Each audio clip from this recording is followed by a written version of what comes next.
بسم اللہ الرحمن الرحیم۔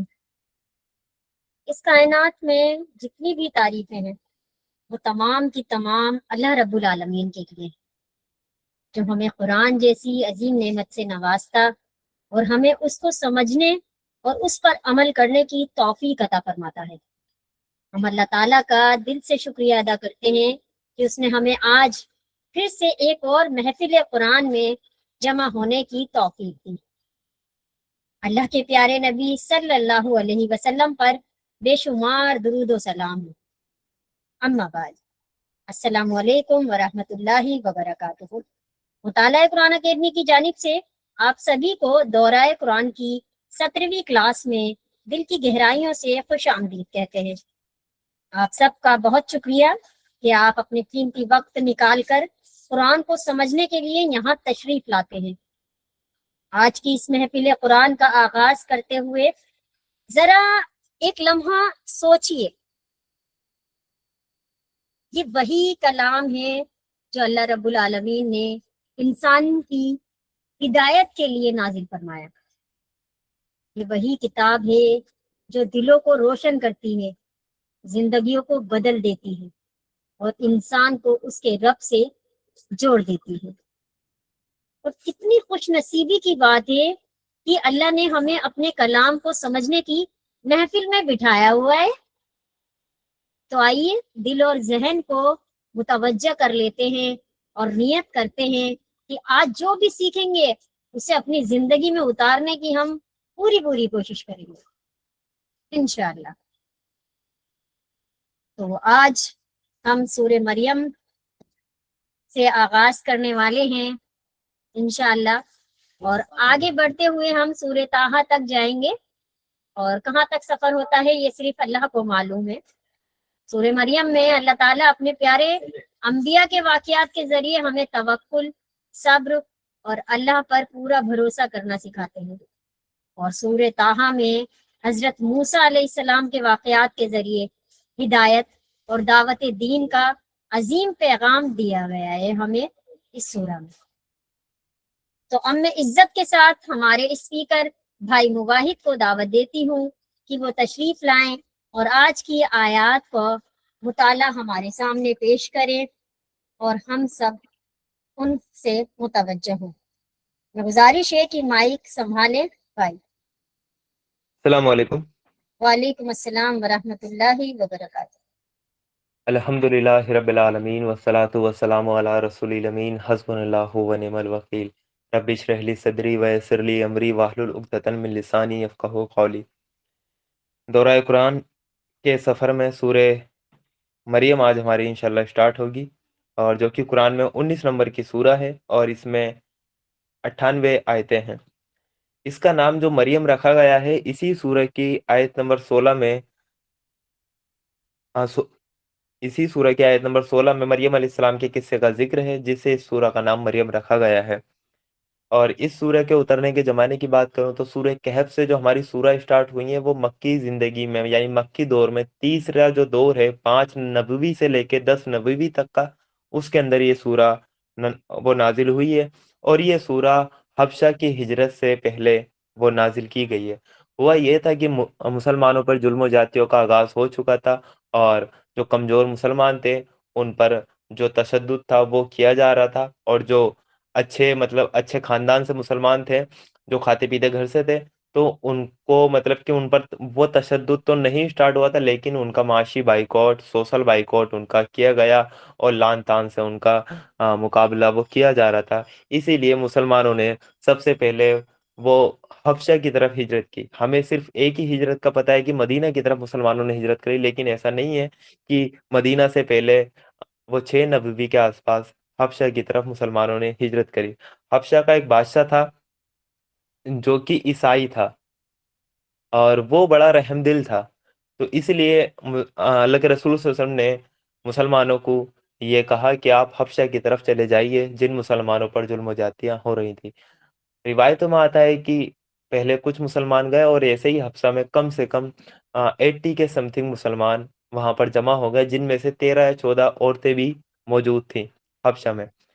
حبشہ آج کے ٹائم میں جو ایتھوپیا ہے अफ्रीका में, उसको हबशा वो कहा गया है।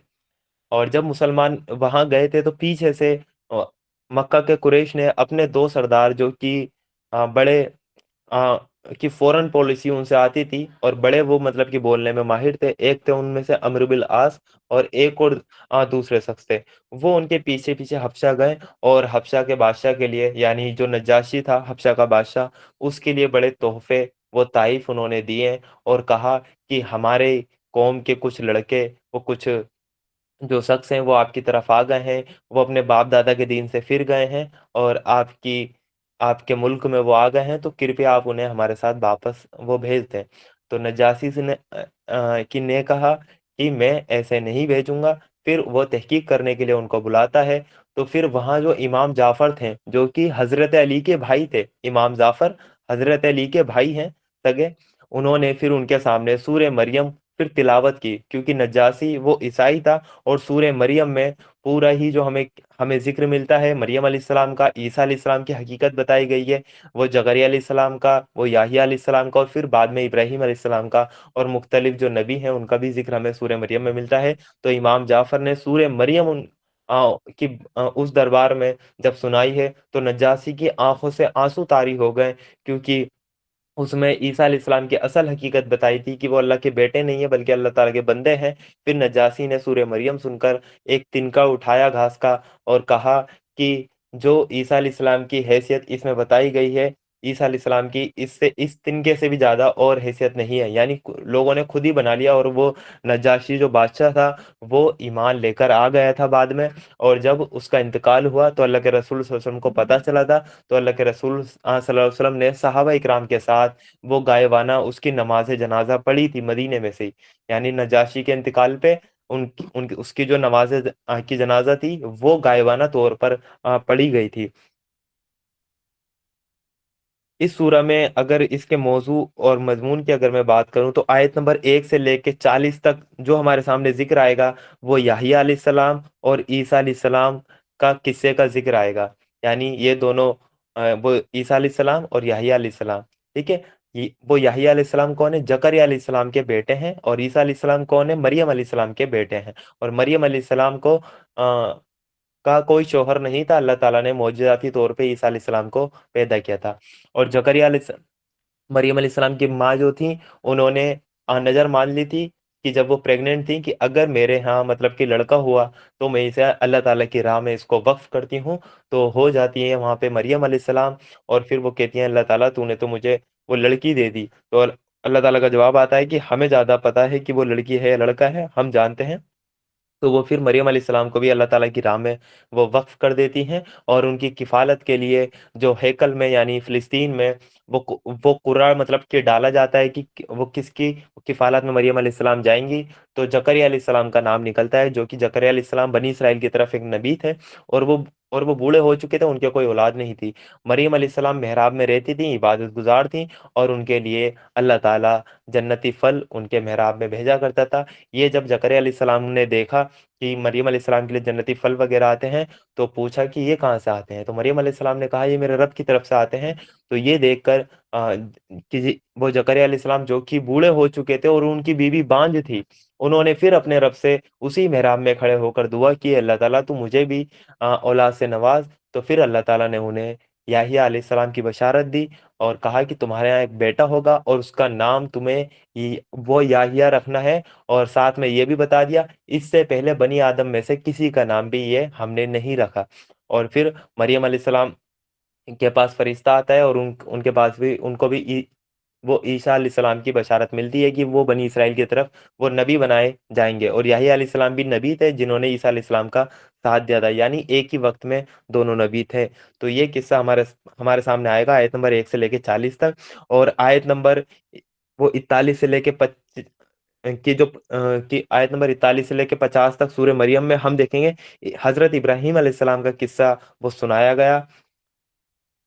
वो किस्सा हजरत इब्राहिम अलैहिस्सलाम का किस्सा इसलिए सुनाया गया है कि जैसे हजरत इब्राहिम अलैहिस्सलाम अपने جب انہوں نے بت پرستی کے خلاف وہ دعوت کا آغاز کیا تھا تو انہیں عراق چھوڑنا پڑا تھا، یعنی انہیں ہجرت کرنی پڑی تھی کیونکہ ان کی قوم ظلم اور جاتی پر وہ اتر آئی تھی۔ ایسے ہی آج جب یہاں پر توحید کا مکہ میں اعلان کیا گیا ہے اور آپ بھی ان مسلمانوں پہ ظلم و جاتی وہ کر رہے ہو جیسے کہ ابراہیم علیہ السلام پہ کیا گیا تھا، جیسے ابراہیم علیہ السلام نے ہجرت کی تھی ایسے ہی آج مسلمانوں نے ہجرت کی ہے حبشہ کی طرف۔ پھر اس کے بعد آیت نمبر 51 سے لے کے 65 تک ہمیں دوسرے نبیوں کا ذکر ہمیں ملتا ہے، وہ جس کا مقصد یہ بتانا ہے کہ اللہ کے رسول صلی اللہ علیہ وسلم وہی دین لے کر آئے ہیں جو پہلے کے نبی وہ آئے ہیں، اور دنیا میں جتنے بھی ریلیجن پائے جاتے ہیں وہ سب ان کی جو نبی کے دین ہے ان کی بگڑی ہوئی شکلیں موجود ہیں۔ پھر آیت نمبر 66 سے لے کے 98 تک مطلب کہ آخر تک مکہ کے اسلام دشمنوں کی گمراہیوں پر سخت نکتہ چینی کی گئی ہے، اور آخر میں بات کو ختم کرتے ہوئے ایمان والوں کو اللہ تعالیٰ نے خوشخبری سنائی ہے کہ حق کے دشمنوں کی ساری کوششوں کے باوجود آخرکار تم لوگوں کے پسندیدہ ہو کر رہو گے، یعنی تم ہی دنیا میں سربلند ہوں گے چاہے کتنی ہی یہ چالیں چل رہے ہیں۔ تو سٹارٹ کرتے ہیں ہم سورہ مریم۔ اعوذ باللہ من الشیطان الرجیم، بسم اللہ الرحمن الرحیم۔ قاف ہا یا عین صاد، یہ حروف مقاطعات ہیں اور اس کا مطلب اللہ اور اس کے رسول کو ہی پتہ ہے۔ ذکر ہے اس رحمت کا جو تیرے رب نے اپنے بندے زکریا پر کی تھی، جبکہ اس نے اپنے رب کو چپ کے پکارا۔ اس نے عرض کیا، اے پروردگار، میری ہڈیاں تک گھل گئی ہیں اور سر بڑھاپے سے فڑک اٹھا ہے۔ اے پروردگار، میں کبھی تجھ سے دعا مانگ کر نامراد نہیں رہا۔ مجھے اپنے پیچھے اپنے بھائی بندوں کی برائیوں کا ڈر ہے اور میری بیوی بانجھ ہے۔ تو مجھے اپنی خاص مہربانی سے ایک وارث دے دے جو میرا وارث بھی ہو اور آل یعقوب کی میراث بھی پائے، یعنی وہ نبی بھی بنایا جائے، بنی اسرائیل کا وہ نبی بھی بنایا جائے۔ اور اے پروردگار، اس کو ایک پسندیدہ انسان بنا۔ جواب دیا گیا، اے زکریا، ہم تجھے ایک لڑکے کی خوشخبری دیتے ہیں جس کا نام وہ یحییٰ ہوگا۔ ہم نے اس نام کا وہ کوئی آدمی اس سے پہلے پیدا نہیں کیا، یعنی یہ اتنا پیارا نام ہے جو یحییٰ ہے، یہ اللہ تعالیٰ کی طرف سے آیا ہے۔ ہم سے بھی اگر کوئی پوچھے، کسی کے اگر وہ لڑکا ہوا ہے کوئی پوچھے تو ہم اسے یہ نام بھی سجیسٹ کر سکتے ہیں، کیونکہ آج کے ٹائم میں اس نام کو کوئی رکھتا نہیں ہے، اور جبکہ یہ ایسا نام ہے اللہ تعالیٰ نے اس نام کو خود رکھا ہے، اور اس نام کا وہ یحییٰ علیہ السلام سے پہلے کوئی دنیا میں موجود تھا ہی نہیں، یعنی یہ پہلے شخص تھے وہ یحییٰ علیہ السلام، اور ان کا نام اللہ تعالیٰ کی طرف سے آیا ہے۔ پھر اللہ تعالیٰ نے آیت نمبر 8 میں کہا، عرض کیا پروردگار بھلا عرض کیا وہ زکریا علیہ السلام نے عرض کیا، پروردگار بھلا میرے ہاں وہ کیسے بیٹا ہوگا جبکہ میری بیوی بانجھ ہے اور میں بوڑھا ہو کر سوکھ چکا ہوں، یعنی بیٹا کیسے پوسیبل ہوگا؟ اسباب کی دنیا میں تو کچھ ہمیں نظر نہیں آتا، میری بیوی بانجھ ہے اور میں بوڑھا ہو چکا ہوں۔ تو جواب ملا، ایسا ہی ہوگا، تیرا رب فرماتا ہے کہ یہ تو میرے لیے ایک ذرا سی بات ہے، آخر اس سے پہلے میں تجھے پیدا کر چکا ہوں اور جبکہ تو کوئی چیز نہ تھا، یعنی ہم نے تجھے بھی تو پیدا کیا جبکہ تو کوئی چیز نہ تھا۔ زکریا نے کہا، پروردگار میرے لیے کوئی نشانی طے کر دے۔ فرمایا، تیرے لیے نشانی یہ ہے کہ تو لگاتار 3 دن لوگوں سے بات نہ کر سکے۔ چنانچہ وہ محراب سے نکل کر اپنی قوم کے لوگوں کے سامنے آیا اور اس نے اشارے سے ان کو ہدایت دی کہ صبح شام تسبیح کرو، یعنی نشانی یہ تھی کہ ان کے ہاں لڑکا ہوگا کہ زکریا علیہ السلام 3 دن تک کسی سے بات نہیں کر پائیں گے تو اشاروں سے بات کریں گے، اور یہ نشانی تھی کہ ان کے ہاں لڑکا ہوگا۔ پھر آیت نمبر 12 سے حضرت وہ یحییٰ علیہ السلام کی عظمت کا ذکر ہے۔ اے یحییٰ، اللہ کی کتاب کو مضبوطی سے تھام لے، ہم نے اسے بچپن ہی میں حکم سے نوازا اور اپنی طرف سے اس کو نرم دلی اور پاکیزگی دی، اور وہ بڑا پرہیزگار تھا اور اپنے ماں باپ کا حق پہچاننے والا تھا، وہ سرکش نہ تھا اور نہ نافرمان۔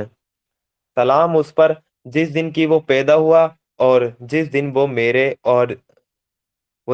وہ زندہ کر کے اٹھایا جائے، یعنی اس دن کو بھی کہ اس پر سلامتی ہے جس دن وہ پیدا ہوا، اور جس دن وہ مرے گا اس دن بھی سلامتی ہے، اور جس دن وہ زندہ کر کے اٹھایا جائے گا اس دن بھی اس کے اوپر سلامتی ہی سلامتی ہے۔ اب آیت نمبر 16 سے حضرت عیسیٰ علیہ السلام کی معجزانہ کی ولادت کی بشارت دی گئی ہے۔ اور اے نبی صلی اللہ علیہ وسلم، اس کتاب میں مریم کا حال بیان کرو जबकि वो अपने लोगों से अलग होकर पूरब की तरफ कोने में बैठी थी और पर्दा डालकर उनसे छिप बैठी थी। इस हालत में हमने उसके पास अपनी रूह यानी फरिश्ते को भेजा और वो उसके सामने एक पूरे इंसान की शक्ल में जाहिर हो गया। मरियम यकायक बोल उठी कि अगर तू अल्लाह से डरने वाला कोई आदमी है तो मैं तुझसे रहमान की पनाह मांगती हूँ। यानी जब देखा मरियम अलैहिस्सलाम ने कि फरिश्ता अचानक उनकी मेहराब में आ चुका है तो वो डर गई कि अगर तू अल्लाह से डरने वाला कोई आदमी है तो मैं तुझसे रहमान की पनाह मांगती हूँ। यानी मुझे वो टच करने की भी कोशिश नहीं करना। उसने कहा, मैं तो तेरे रब का भेजा हुआ हूँ और इसलिए भेजा गया हूँ कि तुझे एक पाकीज़ा लड़का दूं। मरियम ने कहा, मेरे यहाँ वो कैसे लड़का होगा जबकि मुझे किसी इंसान ने छुआ तक नहीं है और मैं कोई बदकार औरत नहीं हूँ। यानी उनकी वो इतनी पाकीज़ा है, वो कहा कि मेरे यहाँ लड़का कैसे हो सकता है, किसी इंसान ने मुझे टच नहीं किया और मैं कोई बदकार औरत तो हूं नहीं। फरिश्ते ने कहा, ऐसा ही होगा, तेरा रब फरमाता है ऐसा करना मेरे लिए बहुत आसान है और हम ये इसलिए करेंगे कि उस लड़के को लोगों के लिए एक निशानी बनाए और अपनी तरफ से एक रहमत, और ये काम होकर रहना है। मरियम को उस बच्चे का हमल वो गर्भ रह गया और वो उस हमल को लिए हुए एक दूर की जगह पर चली गई। यानी जब प्रेगनेंसी ठहर गई तो उस बच्चे को लिए हुए एक दूर की जगह पर चली गई, क्योंकि कौम से वो दूर वो चली गई, क्योंकि एक औरत के लिए एक बड़ा ही मुश्किल ये मरहला होता है कि अगर वो प्रेग्नेंट हो गई, अगर उसकी उसका निकाह नहीं हुआ हुआ है तो लोग, आप खुद सोचें कि खुद अपने ऊपर फील करके सोचें कि लोग उनको क्या सोचेंगे उनके बारे में। उनको तो नहीं पता कि फरिश्ता आया था अल्लाह ताला की तरफ से ये है। तो वो तो बड़ी ही मतलब कि कश्मकश में थी, बड़ी आजमाइश में थी। तो इसलिए वो दूर मतलब चली गई और उन्होंने बाकी का जो टाइम पीरियड था अपने हमल का वो अकेले मरियम अलैहिस्सलाम ने गुजारा।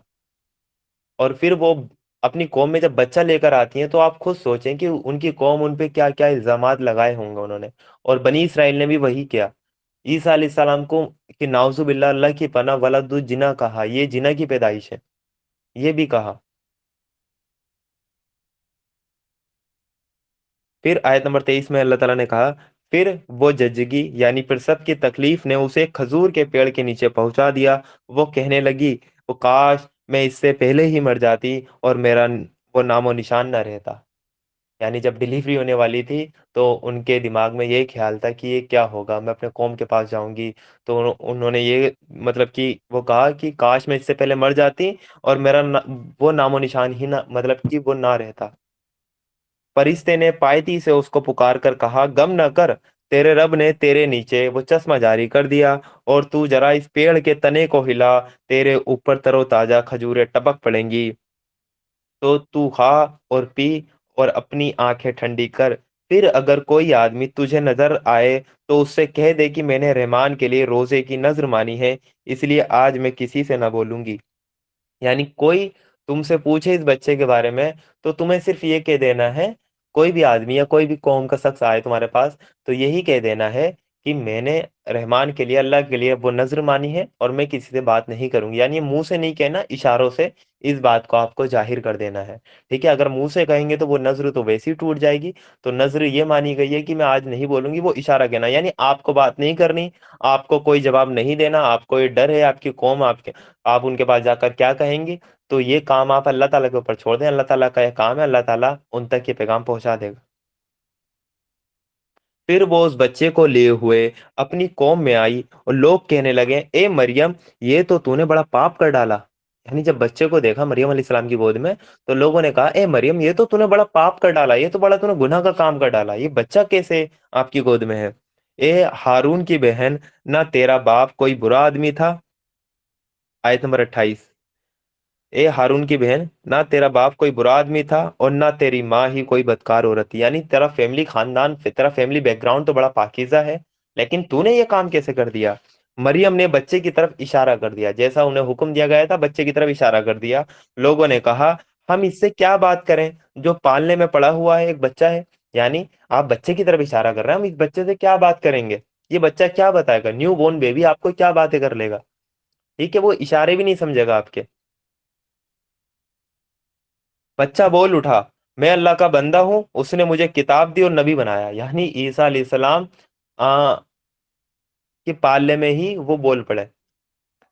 اور برکت والا کیا جہاں بھی رہوں، اور نماز اور زکوٰۃ کی پابندی کا حکم دیا جب تک میں زندہ رہوں، اور اپنی ماں کا حق ادا کرنے والا بنایا، اور مجھ کو سرکش اور سنگ دل نہیں بنایا۔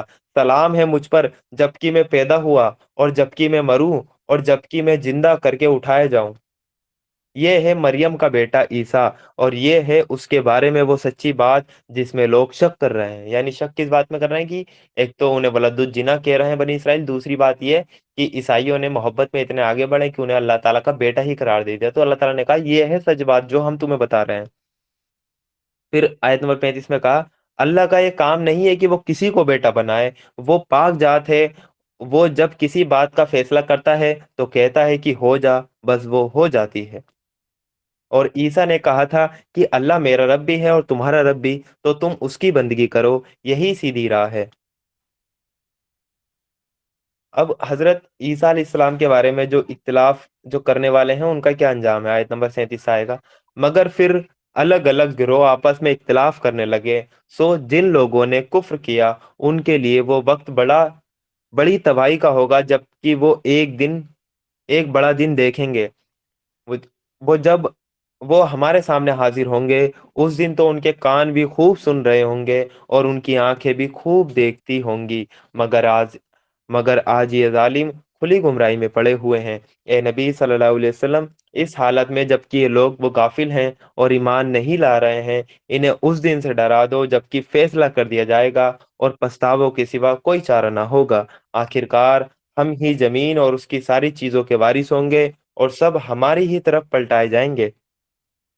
آیت نمبر 41 سے 50 تک حضرت ابراہیم علیہ السلام کا ذکر آئے گا کہ انہوں نے اپنے والد کو وہ تبلیغ کا جو تبلیغ انہوں نے کی، حضرت ابراہیم علیہ السلام نے اپنے مطلب کی والد کو، اور اس کتاب میں ابراہیم کا قصہ بیان کرو، بے شک وہ ایک سچا انسان اور ایک نبی تھا۔ انہیں ذرا اس موقع کی یاد دلاؤ جبکہ اس نے اپنے باپ سے کہا کہ ابا جان، آپ کیوں ان چیزوں کی عبادت کرتے ہیں جو نہ سنتی ہے، نہ دیکھتی ہیں، اور نہ آپ کا کوئی کام بنا سکتی ہیں؟ ابا جان، میرے پاس ایک ایسا علم آیا ہے جو آپ کے پاس نہیں آیا، آپ میرے پیچھے چلیں، میں آپ کو سیدھا راستہ بتاؤں گا۔ ابا جان، آپ شیطان کی بندگی نہ کریں، شیطان تو رب کا نافرمان ہے، رحمان کا نافرمان ہے۔ ابا جان، مجھے ڈر ہے کہ کہیں آپ رحمان کے عذاب میں مبتلا نہ ہو جائیں اور شیطان کے ساتھی بن کر نہ رہیں۔ اب آیت نمبر 46 میں ان کے والد کی دھمکی آئے گی حضرت ابراہیم علیہ السلام کے لیے، اور پھر حضرت ابراہیم علیہ السلام کا وہ صبر اور تحمل دیکھیے گا۔ باپ نے کہا ابراہیم، وہ کیا تو میرے معبودوں سے پھر گیا ہے؟ اگر تو باز نہ آیا تو میں تجھے سنسار یعنی پتھروں سے مار مار کر ہلاک کر ڈالوں گا۔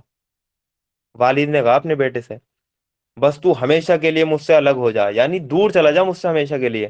ابراہیم نے کہا سلام ہے آپ کو، میں اپنے رب سے دعا کروں گا کہ آپ کو معاف کر دے، اور میرا رب مجھ پر بڑا ہی مہربان ہے۔ یعنی ابراہیم علیہ السلام کتنا صبر کرا، پھر بھی سلام کر کے آئے، سلامتی بھیج کر آئے، اور دعا کرنے کے لیے وہ کہہ کر آئے اور کہا میرا رب بڑا مہربان ہے۔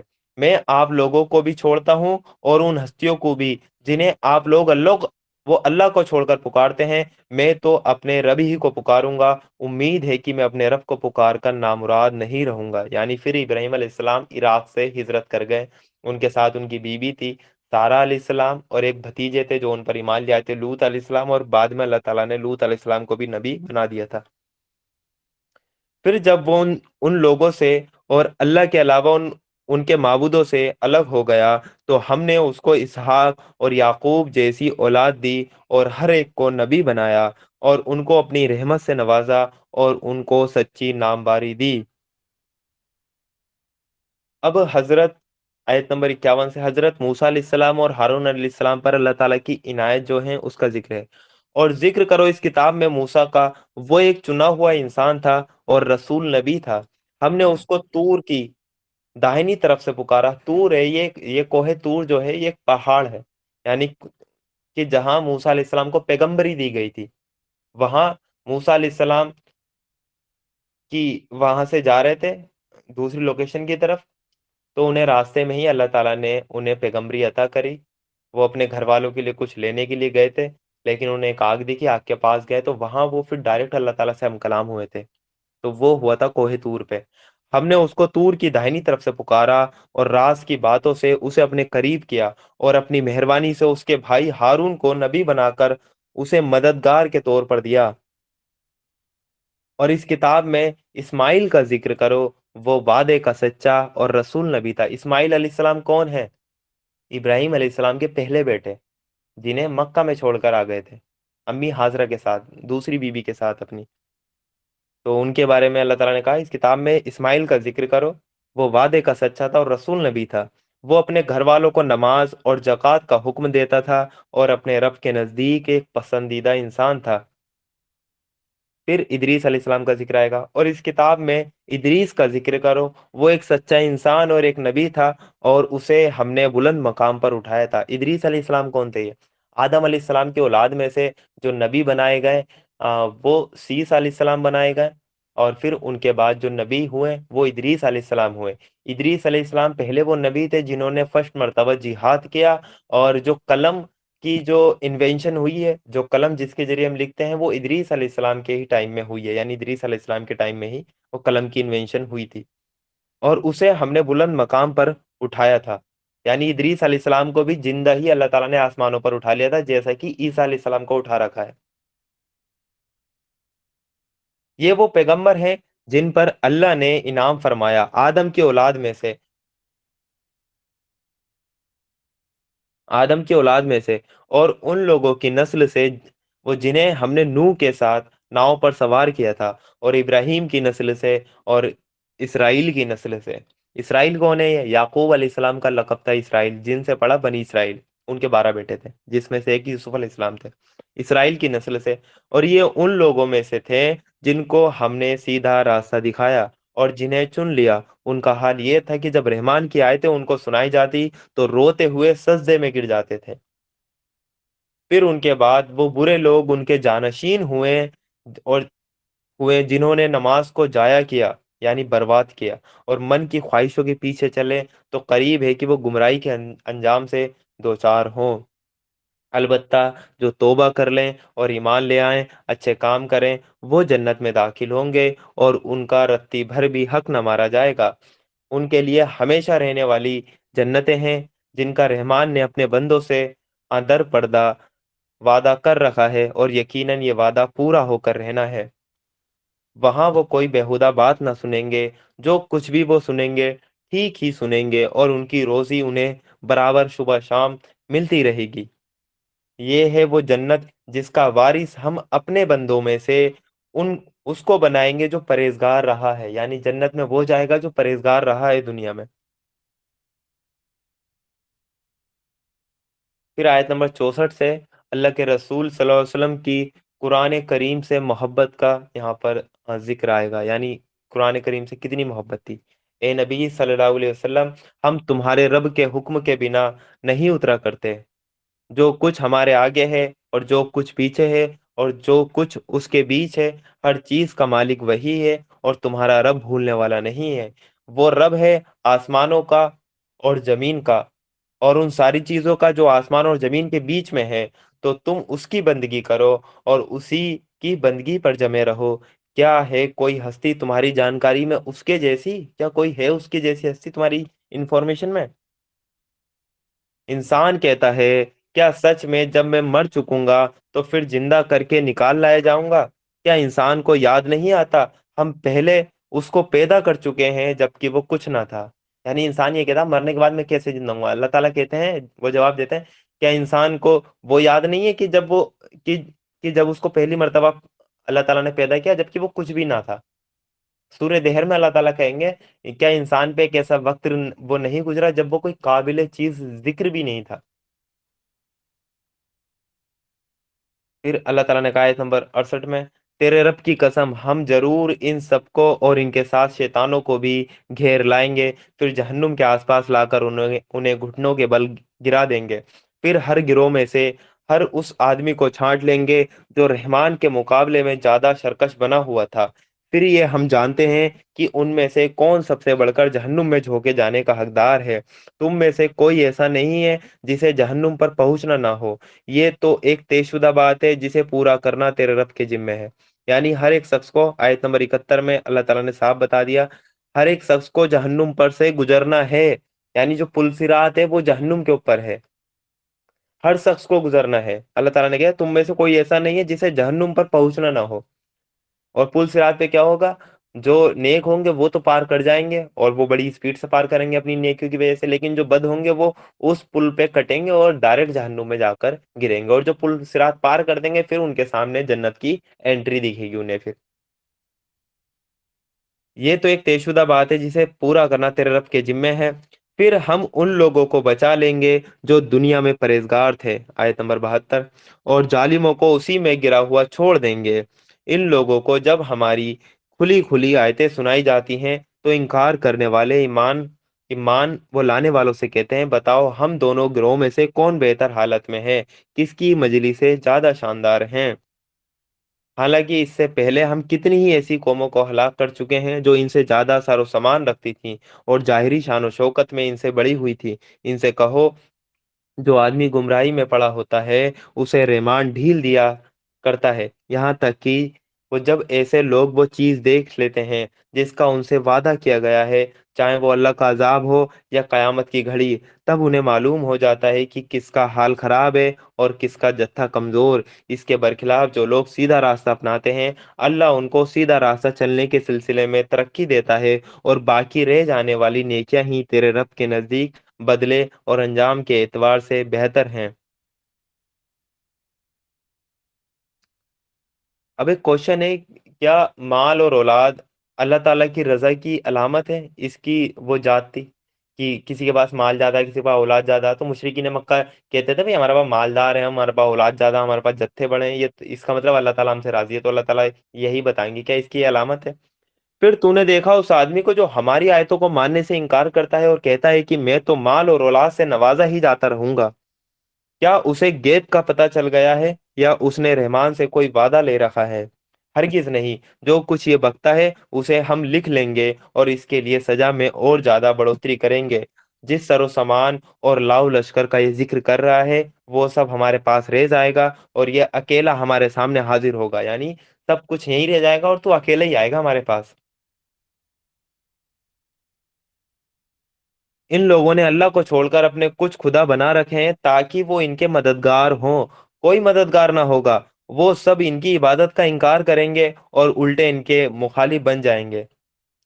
تو دیکھیں کتنا صاف اللہ تعالیٰ نے کہہ دیا کہ اللہ اللہ تعالیٰ کو چھوڑ کر انہوں نے معبود بنا لیے، لیکن اللہ تعالیٰ نے کہا کوئی مددگار نہ ہوگا، وہ سب ان کی عبادت کا انکار کر دیں گے۔ انکار کون کرے گا؟ بت تو انکار نہیں کریں گے، یعنی انسانوں کو خدا بنا رکھا ہے وہی انسان تو آخرت میں انکار کرے گا اور الٹے ان کے مخالف بن جائیں گے، الٹے مخالف بنیں گے۔ اللہ تعالیٰ ہم نے کوئی حکم دیا تھا انہیں؟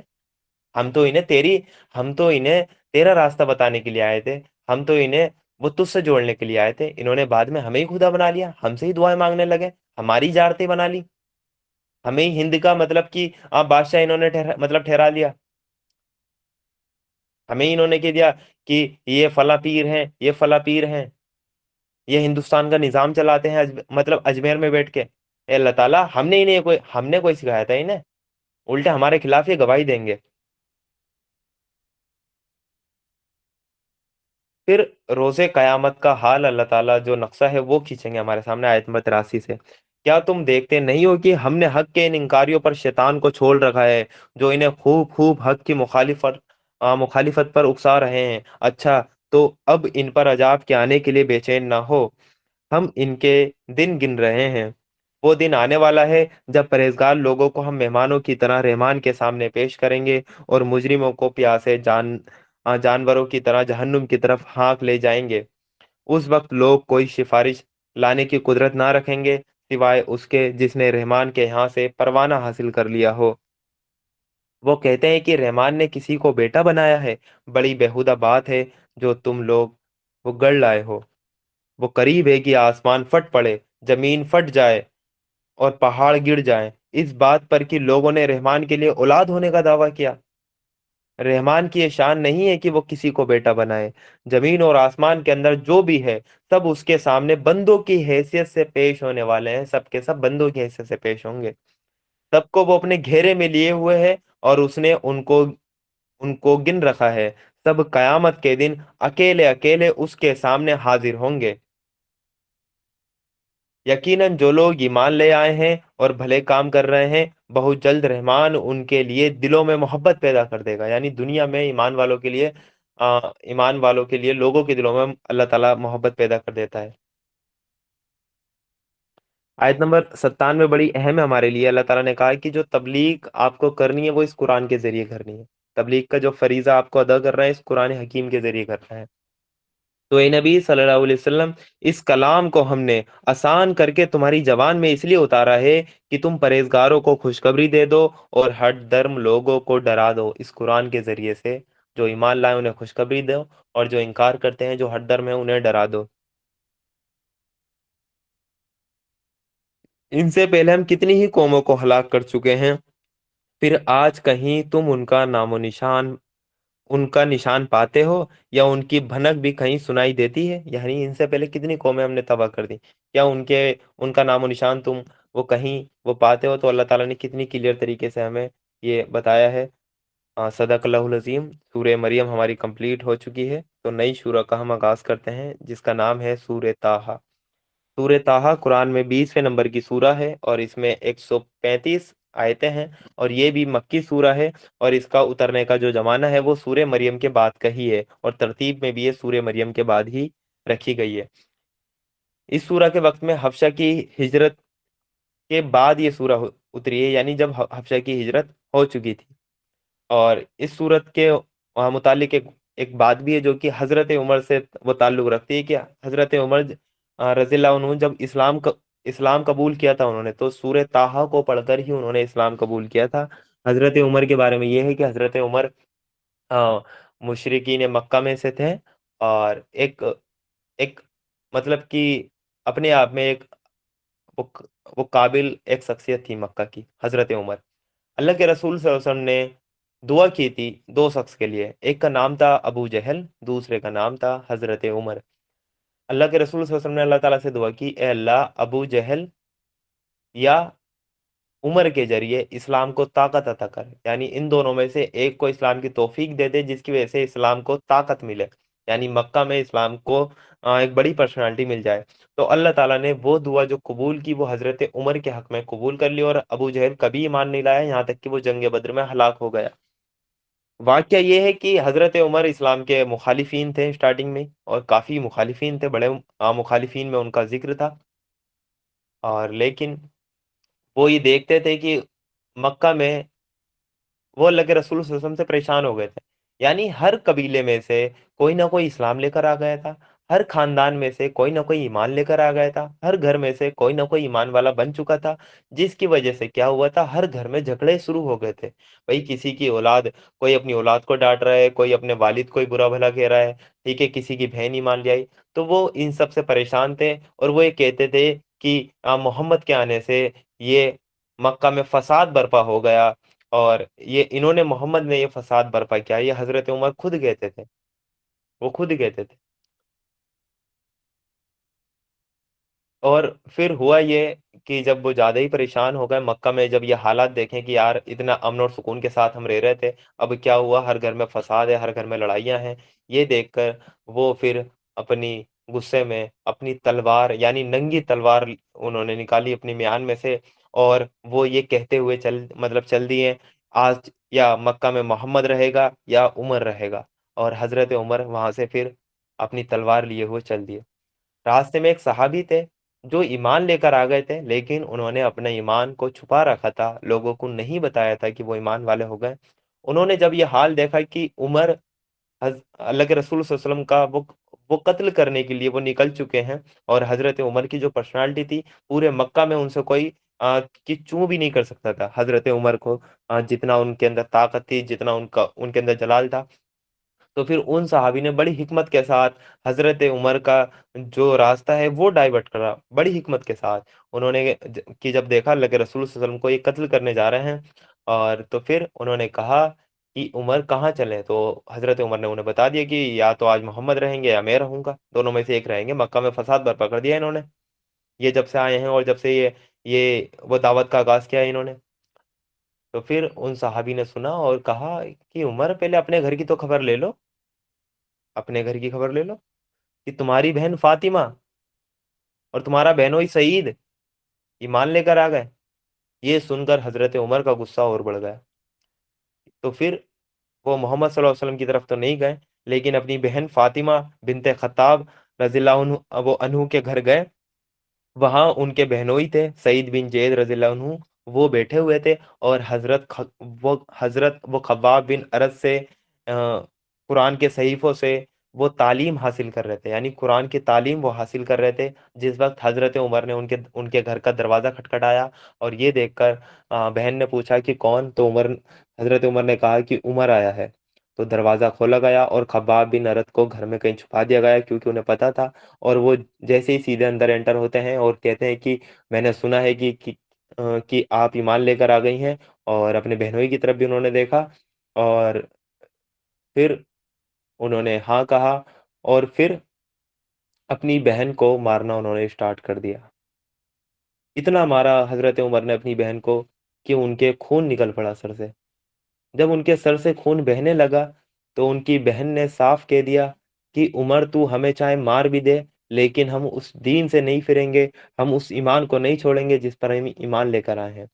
जब बहन की ये हालत हजरत उमर ने देखी, उनका दिल पसीजा कि ऐसी क्या चीज है जो इन्हें फिरने नहीं देती है उस चीज से। इतना मैंने मारा है इन्हें, खून इनके निकल चुका है, तो ऐसी क्या चीज है। उनका दिल जब उनका पसीजा, तो हजरत उमर ने कहा कि लाइए मुझे वो किताब दिखाइए कि किस किताब पर आप ईमान लेकर वो आए हैं।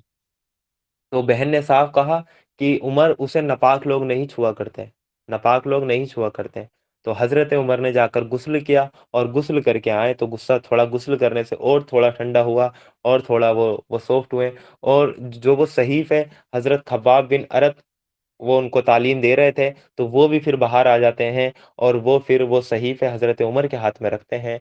और उसमें सूरह ताहा लिखी हुई थी। और जब हजरत उमर सूरह ताहा की तिलावत करते हैं, उसको पढ़ते हैं, उस पर गौर व फिक्र करते हैं, तो सूरह ताहा पढ़ते ही पढ़ते उनकी आंखों से आंसू जारी हो जाते हैं और कहते हैं कि मोहम्मद सल्लल्लाहु अलैहि वसल्लम ये पैगाम लाए हैं और लोग इन्हें इसलिए इस पैगाम पर ईमान वो लाने की वजह से मतलब परेशान कर रहे हैं।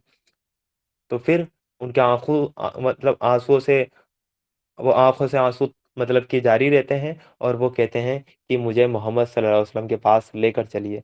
तो फिर वहाँ खब्बाब बिन अरत, उनके बहनोई सईद बिन जैद और उनकी बहन फातिमा बिनते खत्ताब उन्हें उन्हें दारे अरकम मक्का में एक जगह थी जहाँ सहाबा इकराम वो जमा हुआ करते थे। यानी खुफिया तौर पे जब दावत का आगाज हुआ था तो एक घर में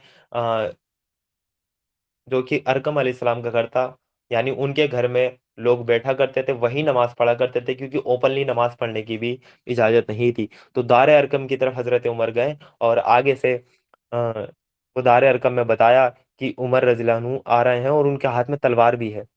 तो ये देखकर अल्लाह के रसूल सल्लल्लाहु अलैहि वसल्लम के जो कि वो चाचा हैं हजरत हमजा, जो कि जंगे उहुद में वो शहीद हो गए थे, उनके चाचा हमजा वो भी बड़ी मतलब कि हस्ती थे। उनके ईमान लाने का वाक्य भी बड़ा अहम है। तो वो ये कहते हैं कि उमर आ रहा है कि आने दीजिए, अगर उसकी नियत कुछ और होगी तो मैं अपनी तलवार से उसका सर उड़ा दूंगा। हजरत हमजा भी अपने आप में एक शख्सियत थे।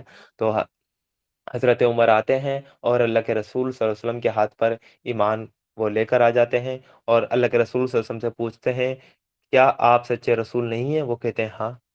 तो फिर आप छुपकर नमाज क्यों पढ़ते हैं? और पहली मर्तबा मुसलमान निकले दार अरकम में से और मक्का की तरफ रवाना हुए, पूरे मुसलमानों का काफिला। और पूरे मुशरिकीन मक्का उनको देख रहे थे। और हजरत उमर ने कहा था आज हम नमाज जो अदा करेंगे मक्का में जाकर सबके सामने अदा करेंगे, मैं देखता हूँ कौन रोकेगा। और ये देखकर जब वो मक्का की तरफ जा रहे थे मुसलमान, तो रास्ते में अबू जहल और उसके साथी खड़े थे।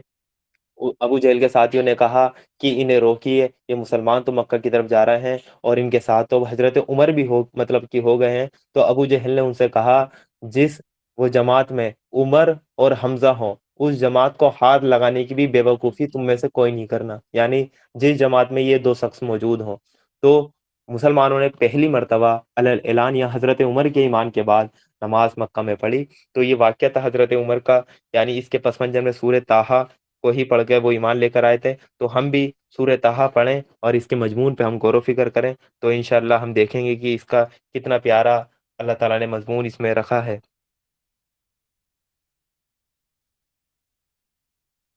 स्टार्ट करते हैं इसका तर्जुमा। औज़ु बिल्लाहि मिनश शैतानिर रजीम, बिस्मिल्लाहिर रहमानिर रहीम।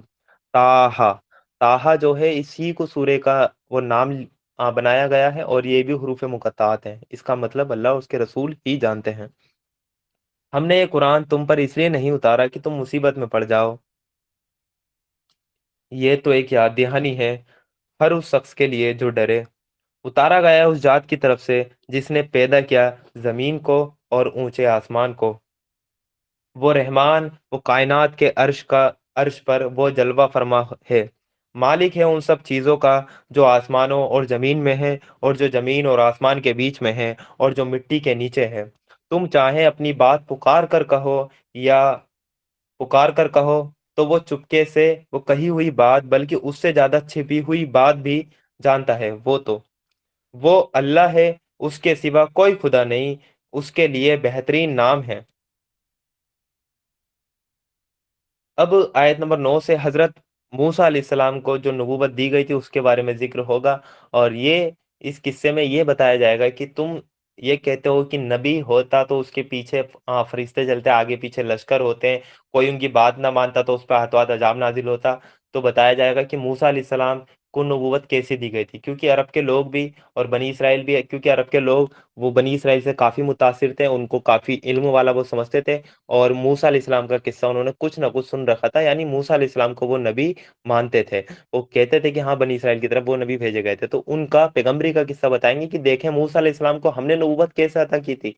एक राह से वो जा रहे थे और जाते-जाते उन्हें रोक कर हमने उन्हें नबी बना दिया। तो अल्लाह ताला अपने बंदों को ऐसे ही चुन लेता है, रातों-रात चुन लेता है। इमाम मेहदी को भी अल्लाह ताला ऐसे ही चुनेंगे, रातों-रात उनकी इस्लाह हो जाएगी और सुबह वो इमाम मेहदी होंगे और लोग उनके हाथ पे बैत करेंगे और बैतुल मक़दिस को फ़तह करेंगे। तो ऐसे ही होता है, कोई उसके लिए फंक्शन ऑर्गेनाइज़ नहीं होता है, फरिश्ते वो कतार लगा के नहीं खड़े होते हैं, अल्लाह ताला वो जब चाहता है अपने बंदे को चुन लेता है। फिर मूसा अलैहिस्सलाम का हम किस्सा स्टार्ट करते हैं। और तुम्हें कुछ मूसा की भी खबर पहुँची है? वो जबकि उसने एक आग देखी और अपने घरवालों से कहा कि ज़रा ठहरो, मैंने एक एक आग देखी है, शायद कि तुम्हारे लिए एक आध अंगारा ले आऊँ या इस आग पर मुझे रास्ते के बारे में कोई रहनुमाई मिल जाए। हम मूसा अलैहिस्सलाम के किस्से को थोड़ा समझ लेते हैं कि मूसा अलैहिस्सलाम की पैदाइश जो हुई थी, वो इजिप्ट में हुई थी और जिस साल वो पैदा हुए थे, उस साल बनी इसराइल के सारे लड़कों को मारा जाना था। तो फिर हुआ ये कि मूसा अलैहिस्सलाम की माँ को अल्लाह ताला ने इल्हाम किया कि अपने बच्चे को, क्योंकि बनी इसराइल के वो लोग आ गए थे कि भई उनको लेने हैं, तो उन्होंने टोकरी में डाला और उनको दरियाए नील में उनको छोड़ दिया था और वो दरियाए नील जो बहता हुआ वो गया, वो फ़िरौन के वो घर तक पहुँचा, महल तक पहुँचा और वहाँ पर फ़िरौन की जो बीवी है वो बड़ी नेक थी, अम्मी आसिया, जो कि वो जन्नती औरतों की सरदार हैं। अम्मी आसिया ने मूसा अलैहिस्सलाम को उठाया और उनके कोई औलाद नहीं थी और उन्होंने फ़िरौन से कहा कि हम इसको पाल लेते हैं और ये हमारे लिए आँखों की ठंडक बनेगा।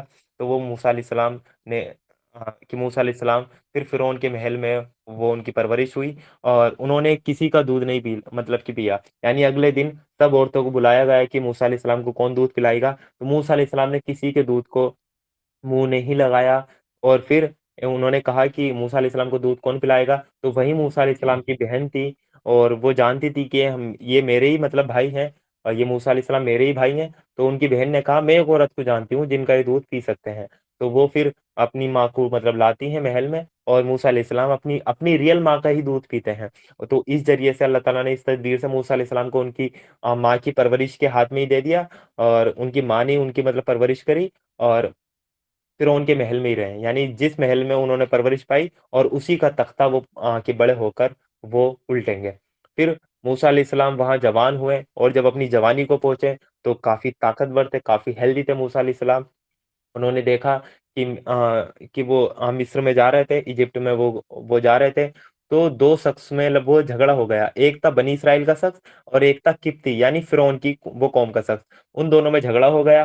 तो फिर मूसा अलैहिस्सलाम ने बनी इसराइल वाले की जो शख्स था उसने कहा कि मूसा मुझे बता कि इससे मतलब कि बचा।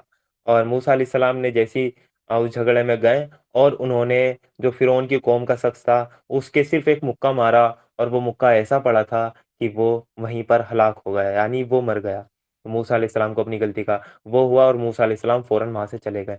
और हुआ ये कि फिर इस शख्स का भाई एक मतलब कि मर्डर केस हो गया, और वो फिरौन का आदमी मारा गया। तो फिर पूरे उसमें चर्चा हुई कि इसका मर्डर किसने किया है। और मूसा अलैहिस्सलाम वहां जाकर फिर छुप गए थे, क्योंकि उनसे वो अनजाने में एक कत्ल हो चुका था।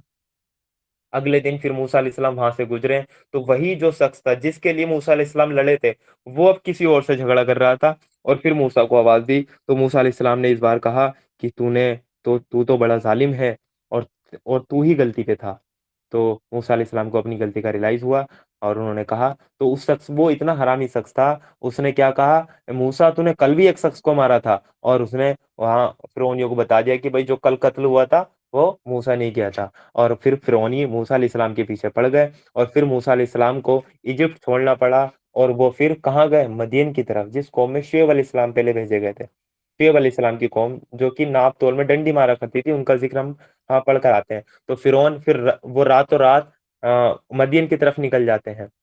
मदियन में वो पहुंचते हैं, और एक जगह जाकर पेड़ के नीचे वो रुक जाते हैं। वहां वो देखते हैं उनके पास कुछ खाने पीने का भी वो नहीं था, वो बैठे रहते हैं। तो वो देखते हैं कि दो लेडीज हैं जो कि कुएं पे पानी भरने के लिए आई हैं, और उनसे पहले कुछ वो काफिले वाले हैं और उनको पानी भरने नहीं दे रहे हैं। यानी वो लेडीज काफी टाइम से इंतजार कर रही थी। इस चीज को मूसा अलैहिस्सलाम ऑब्जर्व करते हैं और जाते हैं। और क्योंकि वो हेल्दी थे मूसा अलैहिस्सलाम, और उन्होंने उन लेडीज को खुद पानी भर कर दिया, और उनसे उन्होंने कहा कि आप इनके साथ जुल्म कर रहे थे। तो वो लेडीज मतलब दोनों जो वो खातून थी वो बड़ी मुतासिर हुई मूसा अलैहिस्सलाम से, और वो पानी लेकर वो चली गई। और उन्होंने जाकर उन लेडीज के वालिद कौन थे पता है आपको, कौन थे? उन दोनों जो खातून थी उनके जो वालिद थे वही थे शुएब अलैहिस्सलाम, वही नबी थे जो मदीन की तरफ भेजे गए थे। तो शुएब अलैहिस्सलाम उनके वालिद थे, और उन्होंने अपने वालिद को जाकर बताया कि ऐसा ऐसा कुएं पे हमारे साथ हुआ, कि हमें पानी भरने नहीं दिया जा रहा था, लेकिन एक शख्स बड़ा स्ट्रांग था, उसने हमारी मदद की और हमें पानी भर के दिया। तो शुएब अलैहिस्सलाम ने कहा कि वो कौन है, उसको मेरे पास लेकर आइए। और एक एक जो शुएब अलैहिस्सलाम की एक बेटी थी, उन्होंने वो कहा अम, कि वो हमें मुसाफिर लगता है, वो यहाँ का तो नहीं है, कि अब्बा जान उन्हें मजदूरी पर रख लीजिए। और मजदूर के अंदर दो चीजें पाई जाती हैं, एक तो वो स्ट्रोंग होना चाहिए, तो वो हमने देखा कि वो शख्स स्ट्रोंग भी है और अमानतदार भी है। यानी उसने निगाहें उठाकर भी हमें नहीं देखा, इतना अमानतदार भी वो शख्स है। तो फिर कहा, बेटियों को हुक्म दिया कि जाइए उनको बुला कर लाइए। और फिर वो बेटी जाती हैं और मूसा अलैहिस्सलाम को उससे कहती हैं कि आपको हमारे वालिद ने बुलाया है। और वो फिर शुएब अलैहिस्सलाम के पास जाते हैं, शुएब अलैहिस्सलाम से डील होती है कि आप हमारे यहाँ मुलाजमत आप करिए, हमें ज़रूरत है। तो फिर उन्हें ऑफर दिया गया मूसा अलैहिस्सलाम को देखकर कि इतने अमानतदार हैं। तो उन्हें शुएब अलैहिस्सलाम ने ये ऑफर दिया कि आप मेरी एक बेटी से निकाह कर लीजिए, और उजरत में यानी मेहर में आप 7 साल तक मेरे यहाँ आप मजदूरी कर लीजिए, यानी 7 साल तक आप मेरे यहाँ मुलाजमत कर लीजिए बदले में, और मैं आपकी एक बेटी अपनी एक बेटी से आपका निकाह करा देता हूँ। तो मूसा अलैहिस्सलाम के पास कुछ था भी नहीं, इजिप्ट से वो भाग कर आए थे। और फिर उन्होंने ये ऑफर कबूल कर लिया, और कहा कि ये जो तय हो चुका बस 7 साल तक ही है, और इस बात पर डील हो गई। और मूसा अलैहिस्सलाम ने फिर उनसे निकाह किया, और वहां उनकी फैमिली फिर वो रही। और 7 साल बाद मूसा अलैहिस्सलाम वहीं से अपनी फैमिली को लेकर, यानी बीवी की बीवी को लेकर फिर वापसी वो कहाँ की तरफ चलती, मिस्र की तरफ, मिस्र की तरफ। और फिर वो रास्ते में कोहे तूर के करीब जब पहुंचे, तब वो नबी बनाए गए। और कि जब वो नबी बनाए गए, कि हुआ ये कि एक पहाड़ी पर मूसा अलैहिस्सलाम ने देखा कि मैं आगे का रास्ता मालूम कर लूं, या ठंड है, या मैं कोई अंगारा या आग का इंतजाम कर लूं, या रास्ता मालूम कर लूं। तो उन्होंने आग जलती हुई देखी और गए। तो वहां पे उनका रब उनसे हम कलाम हुआ, और उनको पैगंबरी अता की, और उनको कहा कि तुझे फिरौन के पास जाना है, और जाकर ऐलान दावत करनी है, उससे बनी इसराइल को छुड़ाना है। और तो मूसा अलैहिस्सलाम ने कहा, मैंने तो उनकी कौम का एक बंदा मार दिया था, वो तो मुझे अपने मुल्क में ठहरने भी नहीं देंगे, मैं तो फरार हूं उनके यहाँ से।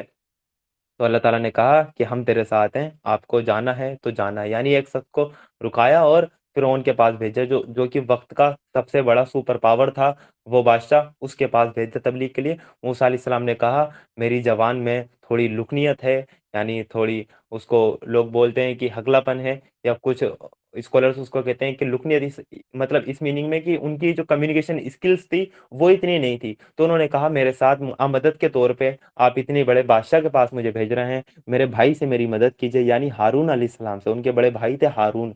उन्होंने कहा हारून से मेरी मदद कीजिए। तो तब हारून अलैहिस्सलाम को भी फिर नबी बना दिया गया, और वो फिर दोनों फिरौन के दरबार में जाते हैं और उन्हें मोजज़ात दिखाते हैं। और वो वाक़या इंशाल्लाह फिर आएगा, वो जादूगर वाला वाक़या। जादूगर फिर सजदे में गिर गया और बनी इसराइल को लेकर वहां से निकले, और फिरौन वहां पे समुद्र में गर्क हो गया था। तो ये मूसा अलैहिस्सलाम का शॉर्ट में ये वाक़या है। अब हम पढ़ेंगे तो इंशाल्लाह हमें सारी आयतें अच्छे से वो क्लियर होंगी।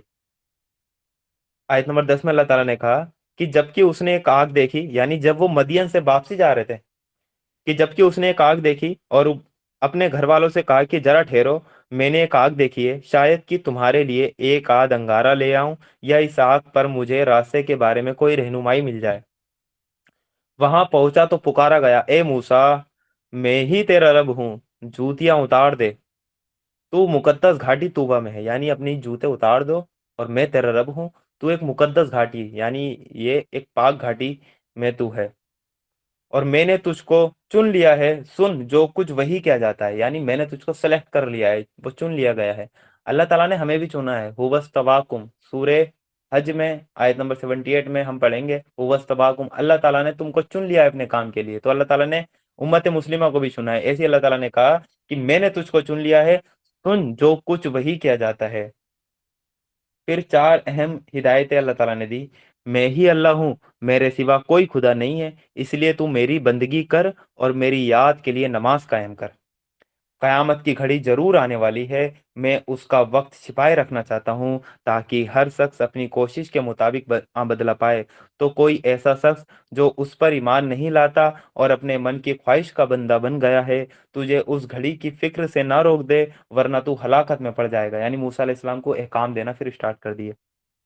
और ये मूसा, ये तेरे हाथ में क्या है? मूसा ने जवाब दिया, ये मेरी लाठी है, इस पर टेक लगाकर चलता हूँ, इससे अपनी बकरियों के लिए पत्ते झाड़ता हूँ, और भी बहुत से काम हैं जो इससे लेता हूँ। तो कहा, फेंक दे इसको मूसा, यानी इस लाठी को फेंक दे जमीन पे।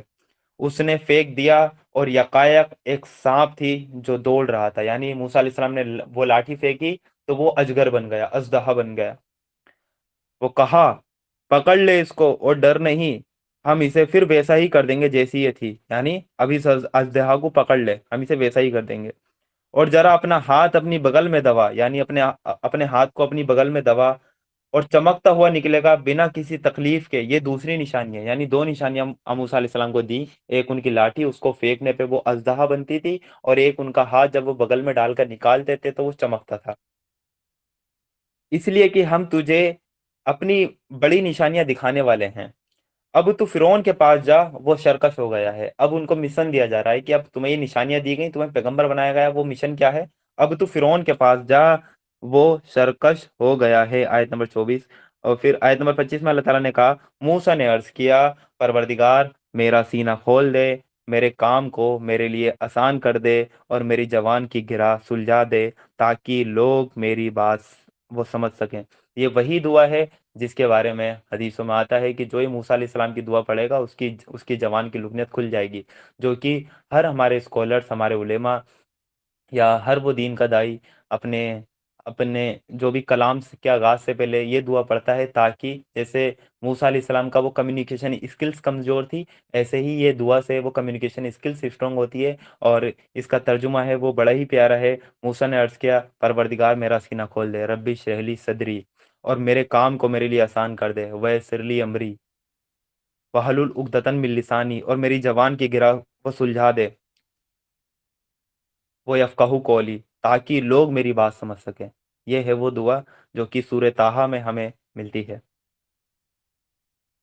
फिर मूसा अलैहिस्सलाम ने कहा आयत नंबर 29 में, और मेरे लिए मेरे अपने कुनबे से एक वजीर मुकर्रर कर दे, हारून जो मेरा भाई है, उसके जरिए से मेरा हाथ मजबूत कर और उसको मेरे काम में शरीक कर दे, ताकि हम खूब तेरी पाकी बयान करें और खूब तेरी चर्चा करें। तू हमेशा हमारे हाल पर निगरां रहा है। कहा, दिया गया जो तूने मांगा है मूसा, यानी हारून अलैहिस्सलाम को भी नबी बना दिया गया। हमने फिर एक बार تجھ پر احسان کیا، یاد کر وہ وقت جبکہ ہم نے تیری ماں کو اشارہ کیا، ایسا اشارہ جو وحی کے ذریعے سے ہی کیا جاتا تھا۔ اب یہ موسیٰ علیہ السلام کو بتائیں گے کہ ہم نے تجھ پر یہ جو احسان کیا یہ دوسری مرتبہ کیا، اس سے پہلے ایک بار اور ہم کر چکے ہیں۔ تو وہ پیدائش کا وقت اللہ تعالیٰ وہ یاد دلا رہا ہے موسیٰ علیہ السلام کو، یاد کر کہ ہم نے تیری ماں کو اشارہ کیا تھا، ایسا اشارہ جو وحی کے ذریعے وہ کیا جاتا ہے۔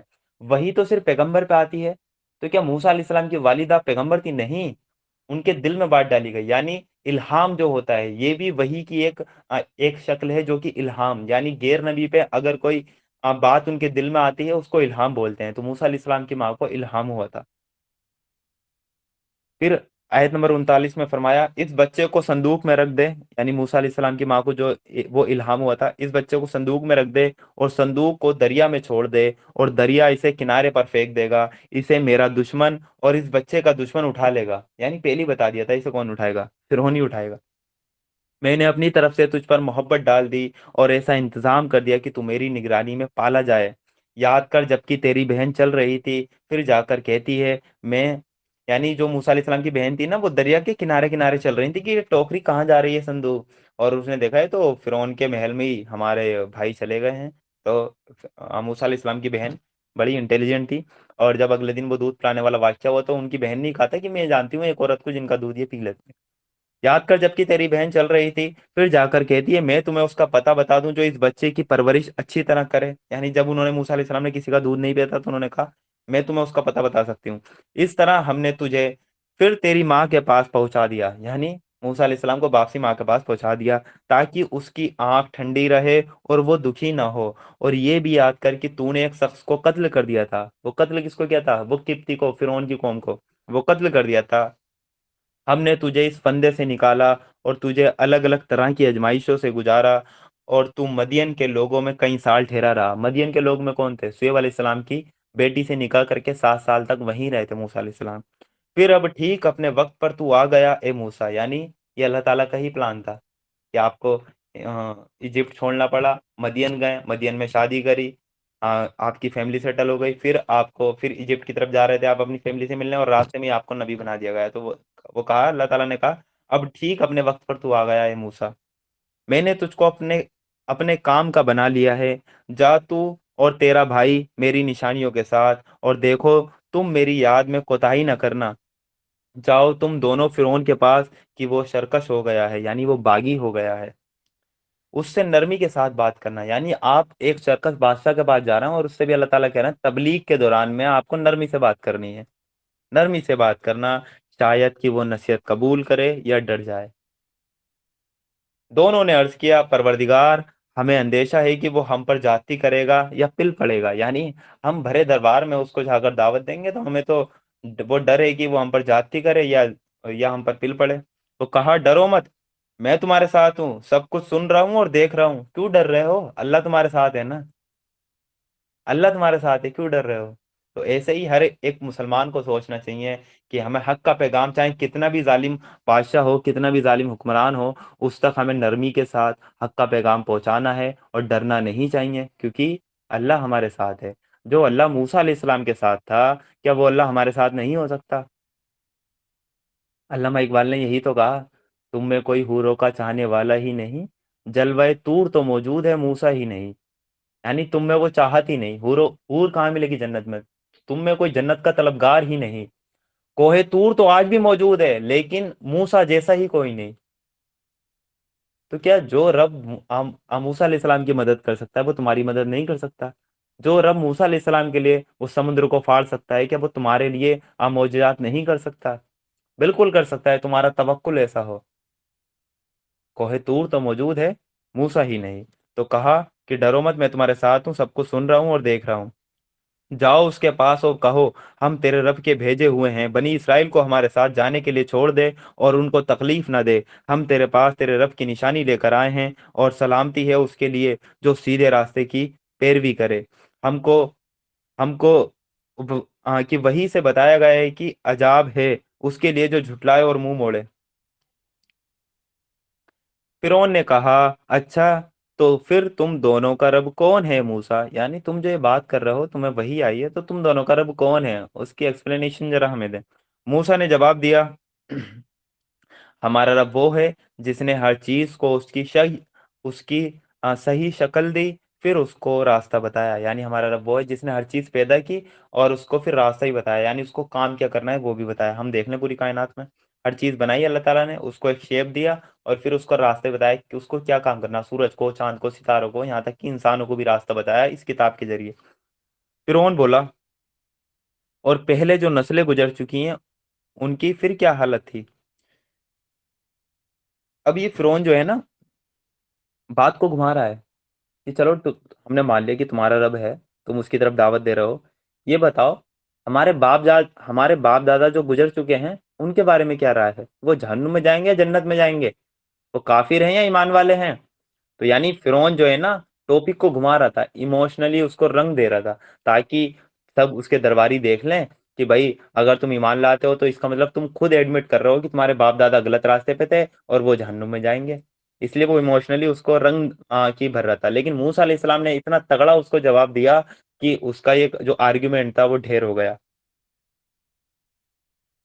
मूसा ने कहा, उसका इल्म मेरे रब के पास एक किताब में महफूज है, मेरा रब ना चूकता है ना भूलता है। मूसा ने कहा, तुम्हारे बाप दादा का इल्म ना मेरे रब के पास मौजूद है, वो ना भूलता है ना चूकता है, उन्होंने जैसा किया होगा वैसा पालेंगे। मूसा अलैहिस्सलाम ने डायरेक्ट नहीं कहा वो जहन्नुम में जाएंगे, वो काफिर हैं, क्योंकि हिकमत थी भाई उनका रब। आज हमसे पूछते हैं भाई गांधी जी जन्नत में जाएंगे जहन्नुम में जाएंगे, भाई हमारा रब कि ना भूलता है ना चूकता है, जैसे उन्होंने अमल किया उसका बदला वो पालेंगे, हम क्यों बताएं। क्योंकि इमोशनली रंग देना चाहते हैं, इमोशनली रंग देना चाहते हैं लोग। भाई गांधी जी को जहन्नुमी कह दिया, ये आर्ग्यूमेंट उठते हैं इंडिया में। तो भाई हमें नहीं पता, हमारा रब जो परवरदिगार है ना, वो भूलता है ना चूकता है, उसके पास एक किताब में महफूज है कौन कहाँ है, दैट्स इट। ना झूठ है ना कि ना कुछ, और उसके जो काउंटर आर्ग्यूमेंट है उसको ढेर कर दिया गया कि वही। फिर आयत नंबर 53 में कहा, वही जिसने तुम्हारे लिए जमीन का फर्श बिछाया, उसमें तुम्हारे चलने के रास्ते बनाए और ऊपर से पानी बरसाया, फिर उसके जरिए से अलग अलग तरह की पैदावार निकाली। यानी अल्लाह ताला ने क्या क्या काम किए तुम्हारे लिए। खाओ और अपने जानवरों को भी चराओ, यकीनन इसमें बहुत सी निशानियां हैं अक्ल रखने वालों के लिए। इसी जमीन से हमने तुमको पैदा किया है, इसी में हम तुम्हें वापस ले जाएंगे और इसी से तुमको दोबारा निकालेंगे। जो हम पढ़ते हैं कब्र पे मिट्टी देते हुए, ये दुआ साबित तो नहीं है कि जो कब्र पे मिट्टी देते हुए हम पढ़ते हैं, मिनहा खलकनाकुम वफीहा नुइदुकुम व मिनहा नुखरिजुकुम तारतन उखरा, ये जो दुआ है ये मिट्टी देते हुए लोग पढ़ते हैं, लेकिन ये दुआ किसी भी सही हदीस से साबित नहीं है। हाँ ये है कि इसमें जो कुरान की आयत है और ये बात बिल्कुल हक है कि हमने अल्लाह ताला ने हमें इसी मिट्टी से पैदा किया और इसी में हमें कि वापस ले जाएंगे और इसी से हमें दोबारा निकालेंगे, ये बात बिल्कुल सच है। लेकिन वो कब्र पे जो तदफीन में मिट्टी देते वक्त ये दुआ पढ़ते हैं, ये दुआ पढ़ना साबित नहीं है। सिर्फ बिस्मिल्लाह पढ़ें और आप मिट्टी दे दें, यानी किसी चीज का इजाफा ना करें। ये जो बात है ये अपने आप अकीदे की बात है, ये अपने मिट्टी देते हुए इस आयत को अपने दिल में रख सकते हैं कि हाँ यार, इस पे आप गौर व फिक्र कर सकते हैं कि अल्लाह ताला ने हमें इसी मिट्टी से बनाया था, इस मिट्टी में ही आज हम दफन हो रहे हैं और बरोज़ क़यामत इसी मिट्टी से हम निकाले जाएंगे। तो इस पे गौर व फिक्र कर सकते हैं, सोच सकते हैं। लेकिन ये जो दुआ पढ़ते हैं और आजकल देखा जाता है कि ये दुआ लोगों को याद नहीं होती, तो क्या होता, एक अनाउंसर जो है ना कब्र के पास खड़ा हो जाता, वो एक कहता कि मैं मिट्टी देने की दुआ वो पढ़ता रहता मुसलसल, कि मिनहा खलकनाकुम बड़ी जोर से, मतलब कि वो पढ़ता रहता ताकि जो लोग मिट्टी दें वो अगर उन्हें दुआ याद नहीं तो उसके पीछे पीछे वो दोहरा कर, यानी इसको मैंडेटरी बना दिया है सबके लिए, जबकि मैंडेटरी नहीं है ये। ये कोई दुआ साबित नहीं है। कुरान की आयत है ये कि इसी जमीन से हमने तुमको पैदा किया, इसी में हम तुम्हें वापस ले जाएंगे और इसी से तुमको दोबारा निकालेंगे। हमने फिरौन को अपनी सभी निशानियां दिखाई मगर वो झुटलाए चला गया और ना माना। वो कहने लगा, ए मूसा, क्या तू हमारे पास इसलिए आया है कि अपने जादू के जोर से हमको हमारे देश से निकाल बाहर करे। ये है सोचने वाली बात। मूसा अलैहिस्सलाम ऐसी क्या दावत लेकर आए थे उस तक कि मूसा कि तू हमारे पास इसलिए आया है कि जादू के जोर से हमको हमारे देश से निकाल दे, यानी ये जो तुम मौजूदात दिखा रहा है उसको तुम फिरौन ने जादू कहा, इसके जोर से। अब ये बताएं मुझे कि अगर वो ईमान ले आता तो क्या मूसा अलैहिस्सलाम कह रहे थे कि भाई देश छोड़ दे।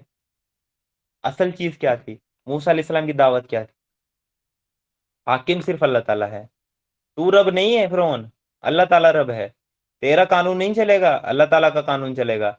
اگر فرعون اس بات پہ ایمان لیا ہے تو اس کو کیا تسلیم کرنا پڑے گا کہ موسیٰ اللہ کے رسول ہیں، ان کی اطاعت مجھ پر واجب ہو گئی اور حکم صرف اللہ کا چلے گا، تو اس کی بادشاہی کہاں گئی فرعون کی؟ ختم۔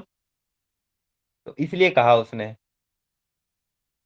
کہ اپنے جادو کے زور سے ہم کو ہمارے دیش سے نکال باہر کرے گا، جبکہ اس کو دیش سے نکالنے کی تو آپ بات کہی نہیں تھی موسیٰ نے، لیکن یہ بات انڈرسٹوڈ تھی۔ بھائی جب قانون موسیٰ کا چلے گا، موسیٰ کے رب کا چلے گا، میری کیا حیثیت؟ میری حیثیت تو فالوورز کی رہ جائے گی۔ اس لیے اس نے کہا، پھر آیت نمبر 58 میں کہا، اچھا ہم بھی تیرے مقابلے میں ویسا ہی جادو لاتے ہیں، یعنی فرعون نے کہا تو جادو لایا ہے نا تاکہ ہمیں دیش سے نکال دے، تیرے مقابلے میں ہم بھی لاتے ہیں جادوگر۔ اور پورے ایجپٹ میں اس نے، مصر میں ہر کارے بھیج دیے، وہ اناؤنسر جو وہ اعلان لگاتے ہیں کہ سارے جادوگر جتنے بھی ماہر ہیں وہ آ جائیں۔ ایک مقابلہ ہوا اور یہ مقابلہ پورے مصر کے سامنے، پورے دربار کے سامنے، وہ لاکھوں کی آڈینس اس مقابلے کو دیکھ رہی تھی، اور حق اور باطل کا یہ مقابلہ تھا۔ ایک طرف وہ تمام ماہر جادوگر جو فرعون کی مطلب کے پاس آئے تھے، اور فرعون نے کہہ دیا تھا اگر تم نے یہ مقابلہ جیت لیا تو میں تمہیں اپنا خاص بنا لوں گا، تمہیں بہت انعام دوں گا۔ دوسری طرف موسیٰ علیہ السلام اکیلے، اور یہ مقابلہ جب شروع ہوا تو دیکھا کہ موسیٰ علیہ السلام اس مقابلے کو جیت جاتے ہیں، اور وہ جادوگر موسیٰ علیہ السلام کو تسلیم کر لیتے ہیں، کیونکہ انہوں نے جو جادو بنایا تھا اس کی حقیقت وہ جانتے تھے، لیکن وہ اس چیز کو بھی جانتے تھے کہ موسیٰ علیہ السلام نے جو یہ کام کیا ہے یہ کوئی جادوگری نہیں ہے، یہ واقعی اللہ کے رسول ہیں۔ وہ مان جاتے ہیں کہ جادوگر، کیونکہ وہ اس چیز کے ماہر تھے، اور وہ سب کے سب سجدے میں گر جاتے ہیں جادوگر۔ اور اور فرعون کہتا ہے اچھا تم نے چال چلی ہے، میری راجدھانی میں تم نے چال چلی ہے موسیٰ، یہ جادوگر بھی تجھ سے ملے ہوئے ہیں، تم نے چال چلی ہے تاکہ تم مجھے میرے دیش سے نکال دو، تم چال چل رہے ہو میرے خلاف۔ اور جادوگروں سے کہا تمہیں کس نے کہا ایمان لانے کے لیے جب تک میرا حکم نہیں آیا؟ اس نے کہا ہم نے اپنے رب کی برہان دیکھ لی، نشانی دیکھ لی، ہم ایمان لیا ہے۔ فرعون نے کہا میں تمہارے ہاتھ پیر کٹوا دوں گا الٹی طرف سے۔ جادوگروں نے کہا اب تو جو مرضی وہ کر لے، اتنا اسٹرانگ ان کا ایمان تھا۔ تو یہی بات آئے گی، اچھا ہم بھی تیرے مقابلے میں ویسا ہی جادو لاتے ہیں، طے کر لے وہ کب اور کہاں مقابلہ کرنا ہے، نہ ہم اس قرارداد سے پھریں گے نہ تو پھرنا، کھلے میدان میں آ، وہ کھلے میدان میں سامنے آ جا، یعنی سب کے سامنے آ جا موسیٰ علیہ السلام نے۔ پھر موسیٰ نے کہا وہ جشن کا دن طے ہوا، دن چڑھے لوگ اکٹھا ہوں، یعنی جس دن ان کا ایک تیوہار ہوتا تھا، وہ جشن مناتے تھے، کسی چیز کا ہوگا فنکشن، کہ اس دن سب آڈینس رہے گی پوری ایجپٹ کی، اس دن سورج چڑھے یعنی صبح صبح یہ مقابلہ ہوگا، یہ بات طے ہو گئی۔ فرعون نے پلٹ کر اپنے سارے ہتھ کنڈے جمع کیے اور مقابلے میں آ گیا۔ موسیٰ نے ٹھیک موقع پر سامنے والے گروہ کو مخاطب کر کے کہا شامت کے مارو، نہ جھوٹے الزام لگاؤ اللہ پر، ورنہ وہ ایک سخت عذاب سے تمہارا ستیہ ناش کر دے گا۔ جھوٹ جس نے بھی گڑا وہ ناکام ہوا۔ یہ سن کر ان کے بیچ اختلاف ہو گیا، وہ چپکے آپس میں مشورہ کرنے لگے۔ آخرکار وہ کچھ لوگوں نے کہا یہ دونوں تو محض جادوگر ہیں، ان کا مقصد یہ ہے کہ اپنے جادو کے زور سے تم کو تمہاری وہ زمین سے بے دخل کر دیں۔ یہ تو یہ بات کیوں آ رہی ہے بار بار کہ جادو کے زور سے زمین سے بے دخل کر دیں؟ پھر ان کو نکالنے کو یہ آئے تھے مصر سے، بے دخل کرنے کا کیا مطلب ہے؟ قانون فرعون کا چل رہا تھا، یہ قانون اللہ کا نافذ کر دیں گے؟ یہ دعوت ہم تک کوئی بتاتا ہی نہیں ہے، کوئی بے دخل کرنے کی بات کہاں سے آئی یہ بات؟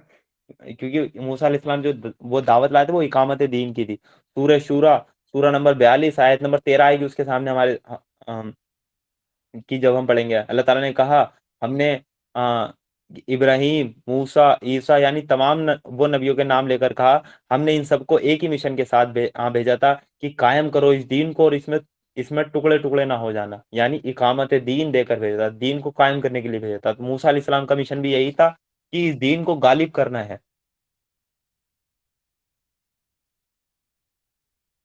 تم کو تمہاری وہ زمین سے بے دخل کر دیں اور تمہارے مثالی وہ طریقے زندگی کا خاتمہ کر دیں، یعنی جو طریقہ زندگی ہے، زندگی گزارنے کا طریقہ ہے، اس کا خاتمہ کر دیں۔ یہ نیا دین لائے ہیں، نیا زندگی گزارنے کا طریقہ دیں گے، تو دین کا مطلب بھی ہمیں پتہ چل جانا چاہیے کہ کیا ہے۔ اپنی ساری تدبیریں آج اکٹھی کر لو اور ایکا کر کے میدان میں آؤ، بس یہ سمجھ لو کہ آج جو غالب رہا وہی جیت گیا۔ جادوگر بولے موسیٰ तुम फेंकते हो या पहले हम फेंकें? मूसा ने कहा, नहीं, तुम ही फेंको। यकायक उनकी रस्सियां, उनकी लाठियां, उनके जादू के जोर से उनके वो जादू के जोर से मूसा की दौड़ती मूसा को दौड़ती हुई महसूस होने लगी और मूसा अपने दिल में डर गया। यानी मूसा अलैहिस्सलाम खुद डर गए। वो इतना बेहतरीन जादू बना लाए थे कि उन्होंने जो अपनी लाठियां और वो रस्सियां फेंकी तो वो तो सब दौड़ती हुई महसूस होने लगी। मूसा अलैहिस्सलाम खुद डर गए। फिर अल्लाह ताला ने कहा, मत डर, तू ही गालिब रहेगा। अल्लाह ताला की क्योंकि अल्लाह ताला तो हम कलाम होते थे डायरेक्ट, कोई फरिश्ता बीच में मौजूद नहीं था मूसा अलैहिस्सलाम के और अल्लाह अल्लाह ताला के दरमियान। तो अल्लाह ताला ने कहा, मत डर, तू ही गालिब रहेगा। पेग जो कुछ तेरे हाथ में है, अभी इनके सारी बनावटी चीजों को निगल जाए। वो निगले जाता है कि मूसा अलैहिस्सलाम, फेंक दो जो कुछ तुम्हारे हाथ में है। इनके जो जादू हैं अभी इन सबको निगल दिया जाएगा। ये जो कुछ बनाकर लाए हैं, ये तो जादूगरों का ये तो जादूगर का धोखा है, और जादूगर कभी कामयाब नहीं हो सकता, चाहे किसी शान से वो आए। आखिर को यही हुआ कि सारे जादूगर सजदे में गिरा दिए गए। यानी जब मूसा अलैहिस्सलाम ने लाठी फेंकी तो मूसा अलैहिस्सलाम का जो अजदहा था और जो जादूगर बना के लाए थे उन सबको निगलना शुरू कर दिया। उन सब का जादू जो था टूट गया था और मूसा अलैहिस्सलाम पूरे इजिप्ट के सामने उन्होंने फतह हासिल कर ली थी। और ये देखकर जो जादूगर थे उन्होंने देख लिया था कि यार ये तो वाकई अल्लाह के रसूल हैं, ये तो वाकई नबी हैं, कोई जादूगर नहीं है। जादूगर होते तो ये हमसे माहिर कोई हो सकते थे। जादू की हकीकत वो जानते थे। वो जानते थे कि जादू एक जादू है, वो हकीकत नहीं है। इसलिए फिर क्या आखिर को वो यही हुआ कि सारे जादूगर सजदे में गिरा दिए गए और पुकार उठे, मान लिया हमने हारून और मूसा के रब को। यानी जादूगर ईमान लिया है। फिरौन ने कहा, तुम इस पर ईमान ले आए इससे पहले कि मैं तुम्हें इसकी इजाजत देता। मालूम हो गया कि ये तुम्हारा गुरु है।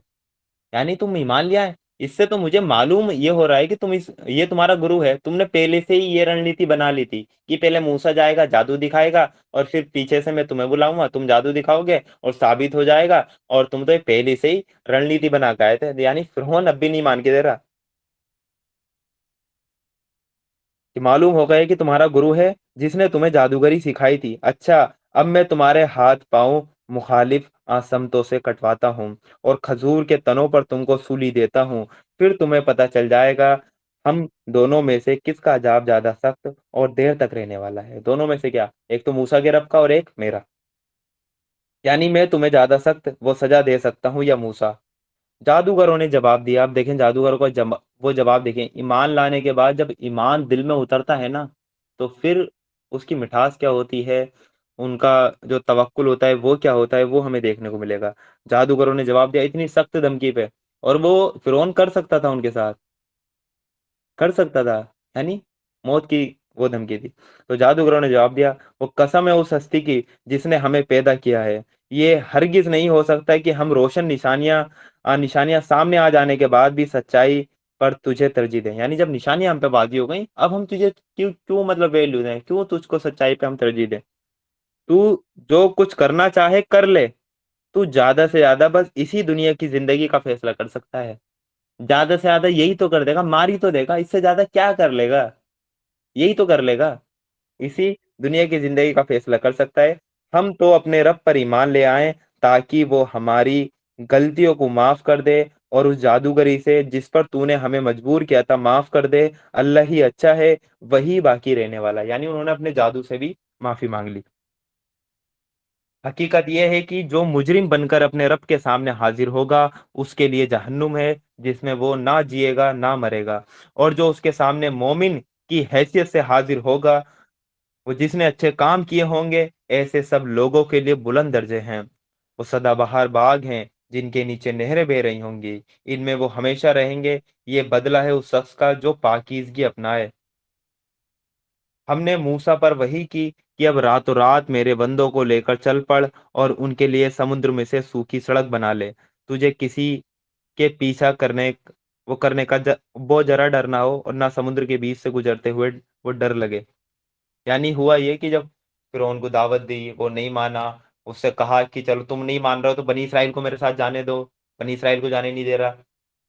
और बहुत टाइम तक वो रहे थे, लेकिन ये कुरान में वाकया मेन मेन पॉइंट बताए गए हैं। बाकी हमें रिवायतों में और कुरान में दूसरी जगह इसकी हमें तफसील मिलती है।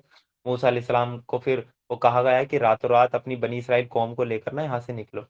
तो बनी इसराइल की कौम को जैसे ही इकट्ठा किया गया, वो लाखों में तादाद थी बनी इसराइल की कौम की।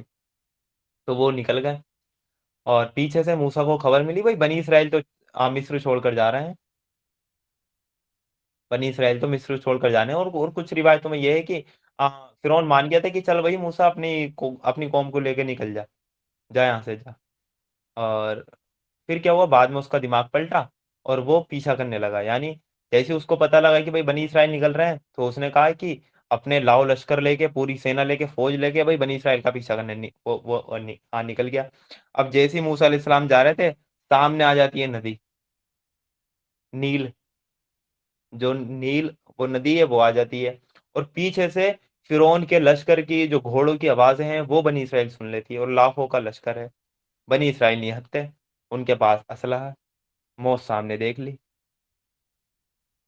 अब अल्लाह ताला का हुक्म था कि आपको मतलब इस रास्ते से जाना है, आगे समुंदर आ गया। तो बनी इसराइल कौम बोल उठी, ए मूसा तूने मरवा दिया हमें, मूसा तूने मरवा दिया हमें। यानी अपने नबी से इतनी जरूरत उस कौम ने की कि तू हमें अपने पीछे लाकर तूने तो मरवा दिया, अब हमारा क्या बनेगी। तो मूसा अलैहिस्सलाम ने पता है क्या जवाब दिया, कि मुझे मेरा रब रास्ता देगा। मूसा अलैहिस्सलाम ने ये नहीं कहा कि हमें देगा रास्ता, क्योंकि मूसा अलैहिस्सलाम कह रहा है मेरी कौम तो बड़ी नाफरमान है, इतनी निशानियां देख चुके, इतने अजाब फिरौन पाए, उन्होंने मुझसे दुआ कराई, मैंने उनके अजाब टाले, अल्लाह ताला ने उनका वो अजाब दूर करा, लेकिन वो ईमान नहीं लेकर आए। लेकिन अब अल्लाह के ही हुक्म से हम हिजरत कर रहे हैं, तो अब भी ये मुझ पे ब्लेम कर रहे हैं, मूसा तूने तो मरवा दिया। तो मूसा अलैहिस्सलाम ने कहा मेरे साथ मेरा रब है, वो मुझे रास्ता देगा। तो यहाँ पे मूसा अलैहिस्सलाम ने ये नहीं कहा था कि हमारे साथ रब है, क्योंकि वो जानते थे ये मेरी कौम ने तो नाफरमानी कर दी, लेकिन मेरे रब ने मुझसे वादा किया है तो मैं तो जरूर बचूंगा, ये चाहे बचे ना बचे, क्योंकि वो तो नाफरमान कौम ही कि वो नाफरमानी कर रही थी। तो फिर अल्लाह ताला की तरफ से हुक्म हुआ, मूसा अलैहिस्सलाम से कहा अपनी लाठी समुद्र पे मारे, और समुद्र के दो टुकड़े हो जाते हैं, और बनी इसराइल वहां से की गुजर जाती है। और जैसे ही ये देखता है, फिरौन का लश्कर इसको देखता है, उन्हें तब भी यकीन नहीं होता ये हुआ क्या है। फिरौन को उस टाइम तो ईमान लेकर मतलब आ जाना चाहिए था। ईमान नहीं भी ला रहा था तो कम से कम पीछा तो ना करता, इतनी बड़ी निशानी देख ली तो समुद्र के दो टुकड़े कैसे हो सकते हैं। लेकिन फिरौन अपनी अना में पूरे लश्कर को लेके और बनी इसराइल के पीछे पीछे समुद्र में चला गया। बनी इसराइल तो समुद्र क्रॉस कर गए, जैसे ही फिरौन का पूरा लश्कर पानी में उतरा, वो उसी रास्ते पे आया, तो अल्लाह ताला ने वो जो दो टुकड़े किए थे उस पानी को फिर आपस में गुत्थम गुत्था कर दिया, और पूरा लश्कर फिरौन समेत डूब गया। और डूबते वक्त फिरौन ने कहा मैं ईमान ले आया मूसा के रब पर। तो अल्लाह ताला ने कहा फिरौन अब ईमान लाता है, अब तेरा ईमान कबूल नहीं है, और कयामत तक हम तुझको जिंदा रखेंगे, तेरी लाश को जिंदा रखेंगे, तुझे इबरत की निशानी बना देंगे लोगों के लिए। और आज भी वो इबरत की निशानी इजिप्ट में हमारे सामने मौजूद है। पीछे से फिरौन अपने लश्कर लेकर पहुंचा, और फिर समुद्र उन पर छा गया जैसा कि छा जाने का हक था। फिरौन ने अपनी कौम को गुमराह ही किया था, कोई सही रहनुमाई नहीं की थी। ए बनी इसराइल, हमने तुमको तुम्हारे दुश्मन से नजात दी, यानी फिरौन से, और तूर के दाहिनी तरफ तुम्हारी हाजिरी के लिए वक्त मुकर्रर किया, और तुम पर मन व सलवा उतारा। यानी जब पूरी कौम के लिए खाने के लिए इंतजाम किया अल्लाह ताला ने मन और सलवा का। खाओ हमारी दी हुई पाक रोजी, और उसे खाकर सरकशी ना करो, वरना तुम पर मेरा गजब टूट पड़ेगा, और जिस पर मेरा गजब टूटा वो फिर गिरकर ही रहा। अलबत्ता जो तौबा कर ले और ईमान ले आए, अच्छे काम करे, और फिर सीधा रास्ता, और फिर की सीधा चलता रहे, उसके लिए मैं बहुत माफ करने वाला हूँ। और क्या चीज तुम्हें अपनी कौम से पहले ले आई मूसा? उसने अर्ज किया, वो बस मेरे पीछे आ ही रहे हैं, मैं जल्दी करके तेरे सामने आ गया ए मेरे रब, ताकि तू मुझसे खुश हो जाए।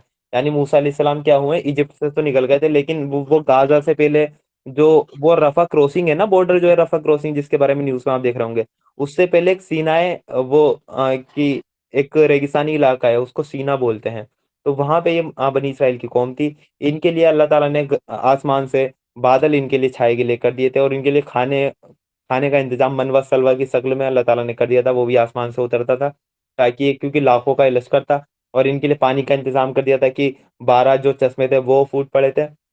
تو موسیٰ علیہ السلام کو اللہ تعالیٰ نے طلب کیا کہ موسیٰ علیہ السلام آپ کوہ طور پہ آ جائیے اور آپ کو بنی اسرائیل کے لیے وہ کتاب دینی ہے، یعنی کہ شریعت دینی ہے، جو تورات ہے وہ نازل کرنی ہے. تو موسیٰ علیہ السلام کو جس وقت بلایا گیا تھا وہ اس سے پہلے ہی چلے گئے، وہ اس سے پہلے ہی چلے گئے اور وہ جا کر کہا کہ موسیٰ علیہ السلام کی نیت یہ تھی کہ میں جلدی کر کے تیرے سامنے آ گیا ہے میرے رب، تاکہ تم اس سے خوش ہو جائے. یعنی اللہ تعالیٰ کو راضی کرنے کے لیے وہ وقت سے پہلے ہی چلے گئے اپنی قوم کو چھوڑ کر. وہ کہا اچھا تو سنو، ہم نے تمہارے پیچھے تمہاری قوم کو آزمائش میں ڈال دیا اور سامری نے انہیں گمراہ کر ڈالا. یعنی موسیٰ علیہ السلام ہارون علیہ السلام کو چھوڑ کر آئے تھے کہ اب تم اس قوم کے سرپرست ہو، تم ان کے ہیڈ ہو، اور میں اللہ تعالیٰ سے ملاقات کے لیے جا رہا ہوں کتاب لینے. تو موسیٰ علیہ السلام جیسے ہی وہ اللہ تعالیٰ سے کتاب لے کر آئے تھے، جو تختیاں لے کر آئے تھے، وہ آئے اور انہوں نے دیکھا کہ ان کی قوم ان کے پیچھے جو ہے نا بچڑے کو معبود بنا لی تھی. سامری ایک ان کی قوم کا ایک شخص تھا بنی اسرائیل کا. اس نے کیا کرا، سارا انہوں نے ڈیمانڈ کری تھی کہ بھائی ہمارا معبود، ہمارا رب کیسا ہے، اس کا چہرہ تو بتاؤ. تو سب نے گہنے دیے اپنے اپنے گھر سے لا کے. سامری نے اس کو پگھلایا، اس سے ایک بچڑا بنایا، اور اس نے دیکھا کہ جبریل علیہ السلام کو اس نے دیکھ لیا تھا، اور ان کے قدموں کی مٹی اس نے اٹھائی سامری نے اور بچھڑے پہ چھڑکی. تو بچھڑے سے کہ صرف ایک آواز سی آنے لگی تھی. تو یہ اس نے بنی اسرائیل کو دکھایا اور کہا کہ دیکھو یہ ہے تمہارا رب. یعنی بچڑے کو معبود بنا لیا، وہ گائے کو، وہ گو ماتا ان کی پھر خدا بن گئی تھی. تو اس کی وہ عبادت کرنے لگے. ہارون علیہ السلام نے روکنے کی بہت کوشش کری، بہت اسٹرگل کیا، لیکن کچھ لوگوں کے سوا بہت سے لوگوں نے بچڑے کو معبود بنا لیا اور شرک کیا. تو پھر وہی چیز کا ذکر یہاں پر اللہ تعالیٰ وہ کر رہے ہیں کہ انہیں گمراہ کر ڈالا. کہ وہ کس نے؟ سامری نے. موسیٰ سخت غصے اور رنج کی حالت میں اپنی قوم کی طرف پلٹا. جا کر اس نے کہا اے میری قوم کے لوگوں، کیا تمہارے رب نے تم سے اچھے وعدے نہیں کیے تھے؟ کیا تمہیں دن لگ گئے ہیں، یا تم اپنے رب کا غضب ہی اپنے اوپر لانا چاہتے تھے کہ تم نے مجھ سے وعدہ خلافی کی؟ انہوں نے جواب دیا ہم نے آپ سے وعدہ خلافی وہ کچھ اپنے اختیار سے نہیں کی. معاملہ یہ ہوا کہ لوگوں کے زیورات کے بوجھ سے ہم لد گئے تھے اور ہم نے بس ان کو پھینک دیا تھا. پھر اسی طرح سامری نے بھی کچھ ڈالا. وہ کچھ کیا تھا؟ جو جبریل علیہ السلام کے قدموں کی مٹی تھی نا، وہ ڈالی تھی اس نے، کہ ڈالا اور ان کے لیے ایک بچڑے کی مورت بنا کر نکال لایا، جس میں سے بیل کی سی آواز نکلتی تھی. لوگ پکار اٹھے یہی ہے تمہارا خدا اور موسیٰ کا خدا. موسیٰ اسے بھول گیا. یعنی وہ کہہ رہا موسیٰ ہی بھول گیا، یہی تو تھا موسیٰ کا خدا. کیا وہ دیکھتے نہ تھے کہ نہ وہ ان کی بات کا جواب دیتا ہے اور نہ ان کے فائدے نقصان کا کوئی اختیار رکھتا ہے؟ یعنی بچڑا نہ جواب دے رہا، نہ فائدے نقصان کا کوئی اختیار رکھ رہا. ہارون موسیٰ کے آنے سے پہلے ہی ان سے کہہ چکا تھا کہ لوگوں تم اس کی وجہ سے فتنے میں پڑ گئے ہو، تمہارا رب تو رحمان ہے، تو تم میری پیروی کرو اور میری بات مانو. یعنی ہارون علیہ السلام ان کو روک رہے تھے، مگر انہوں نے اس سے کہہ دیا ہم تو اسی کی پرستش کرتے رہیں گے جب تک کہ موسیٰ ہمارے پاس واپس نہ آ جائے. یعنی جب تک موسیٰ نہیں آ جائے گا ہم تو اسی کی پرستش کرتے رہیں گے، ہم ہارون علیہ السلام کی بات مان ہی نہیں رہے. موسیٰ قوم کو ڈانٹنے کے بعد ہارون کی طرف پلٹا اور بولا ہارون، جب تم نے دیکھا تھا کہ یہ لوگ گمراہ ہو رہے ہیں تو کس چیز نے تمہارے ہاتھ وہ وہ کس چیز نے تمہارا ہاتھ پکڑا تھا کہ میرے طریقے پر عمل نہ کرو؟ کیا تم نے میرے حکم کی خلاف ورزی کی؟ ہارون نے جواب دیا اے میری ماں کے بیٹے، میری داڑھی نہ پکڑ. یعنی موسیٰ علیہ السلام نے ہارون علیہ السلام کی داڑھی پکڑ لی تھی کہ بھی تم کہاں تھے اس وقت کہ جب یہ معبود بنا رہے تھے. کہ اے میری ماں کے بیٹے، میری داڑھی نہ پکڑ، نہ میرے سر کے بال کھینچ. مجھے اس بات کا ڈر تھا کہ تو آ کر کہے گا کہ تم نے بنی اسرائیل میں پھوٹ ڈال دی. یعنی اگر میں نے انہیں روکا لیکن میں ریٹیلیشن کرتا تو ہم میں آپس میں جنگ ہو جاتی. اور مجھے اس بات کا ڈر تھا کہ موسیٰ علیہ السلام تم ہی آ کے کہتے کہ بھائی تو نے تو بنی اسرائیل کو آپس میں لڑوا دیا، کہ بنی اسرائیل میں آپس میں پھوٹ ڈال دی اور میری بات کا لحاظ نہ رکھا. موسیٰ نے کہا اور سامری تیرا کیا معاملہ ہے؟ اس نے جواب دیا میں نے وہ چیز دیکھی جو ان لوگوں کو نظر نہ آئی. کیا؟ جبریل علیہ السلام. جو ان لوگوں کو نظر نہ آئی تو میں نے رسول کے پاؤں کے نشان سے ایک مٹھی اٹھا لی. رسول کون؟ جبریل علیہ السلام، کیونکہ وہ بھی تو رسول ہیں، وہ بھی تو پیغمبر ہیں نا، وہ بھی پیغام لاتے ہیں، وہ پیغام لاتے ہیں رسول تک، اللہ کا پیغام نبی تک لاتے ہیں. تو وہ رسول کے پاؤں کے نشان سے ایک مٹھی اٹھا لی، اس کو ڈال دیا. میرے نفس نے کچھ ایسا ہی سجایا. موسیٰ نے کہا اچھا تو جا، اب زندگی بھر تجھے यही पुकारते रहना है कि मुझे ना छूना, यानी उसको यही अजाब हो गया, जिंदगी भर तक यही पुकारता रहा, मुझे ना छूना, मुझे ना छूना।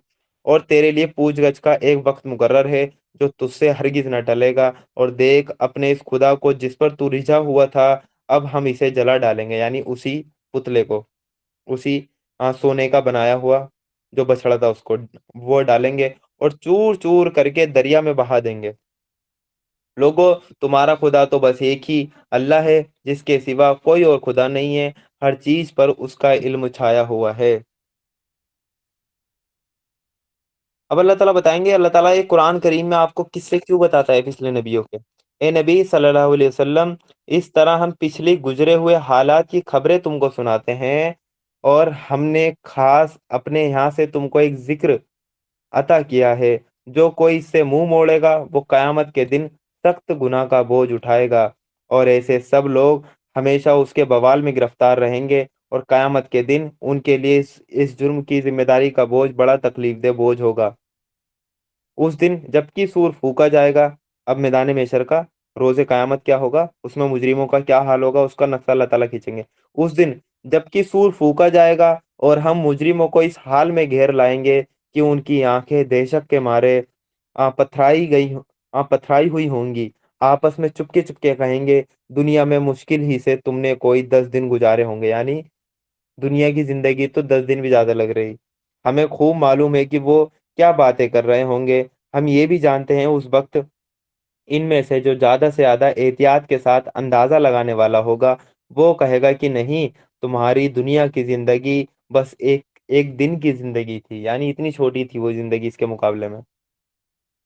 ये लोग तुमसे पूछते हैं, आखिर उस दिन ये पहाड़ कहाँ चले जाएंगे। कहो कि मेरा रब इनको धूल बनाकर उड़ा देगा। ये जो पहाड़ हैं, ये माउंट एवरेस्ट आप देखते हैं, और ये हिमालय पर्वत आप देखते हैं, जिसपे वो शिव जी वो चढ़कर तांडव करते थे, ये इतने बड़े बड़े पहाड़, अल्लाह ताला इनको धूल के कण बनकर उड़ा देगा।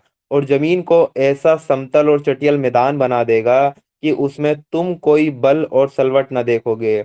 उस दिन सब लोग पुकारने वाले की पुकार पर सीधे पुकारने वाले की पुकार पर सीधे चले आएंगे। जब सूर फूका जाएगा, वो है पुकारने वाला फरिश्ता, और जरा अकड़ ना दिखा सकेगा, और आवाजें रहमान के आगे दब जाएंगी। एक सरसराहट के सिवा तुम कुछ ना सुनोगे, यानी सन्नाटा होगा, रहमान के आगे आवाजें दब जाएंगी। उस दिन शफात वो काम ना आएगी, सिवाय ये कि किसी को रहमान इसकी इजाजत दे और उसकी बात सुनना पसंद करे। वो लोगों का अगला पिछला सब हाल जानता है, और दूसरों को उसका पूरा इल्म नहीं है। लोगों के सर उस हमेशा जिंदा और कायम रहने वाले के आगे झुक जाएंगे। नाकाम होगा जो उस वक्त जुल्म के गुनाह का बोझ उठाए हुए हो, और किसी जुल्म या हक मारे जाने का खतरा ना होगा उस शख्स को जो अच्छे काम करे, इसके साथ वो ईमान वाला भी हो। अब कुरान को नाजिल करने का मकसद आयत नंबर 113 में बताएंगे।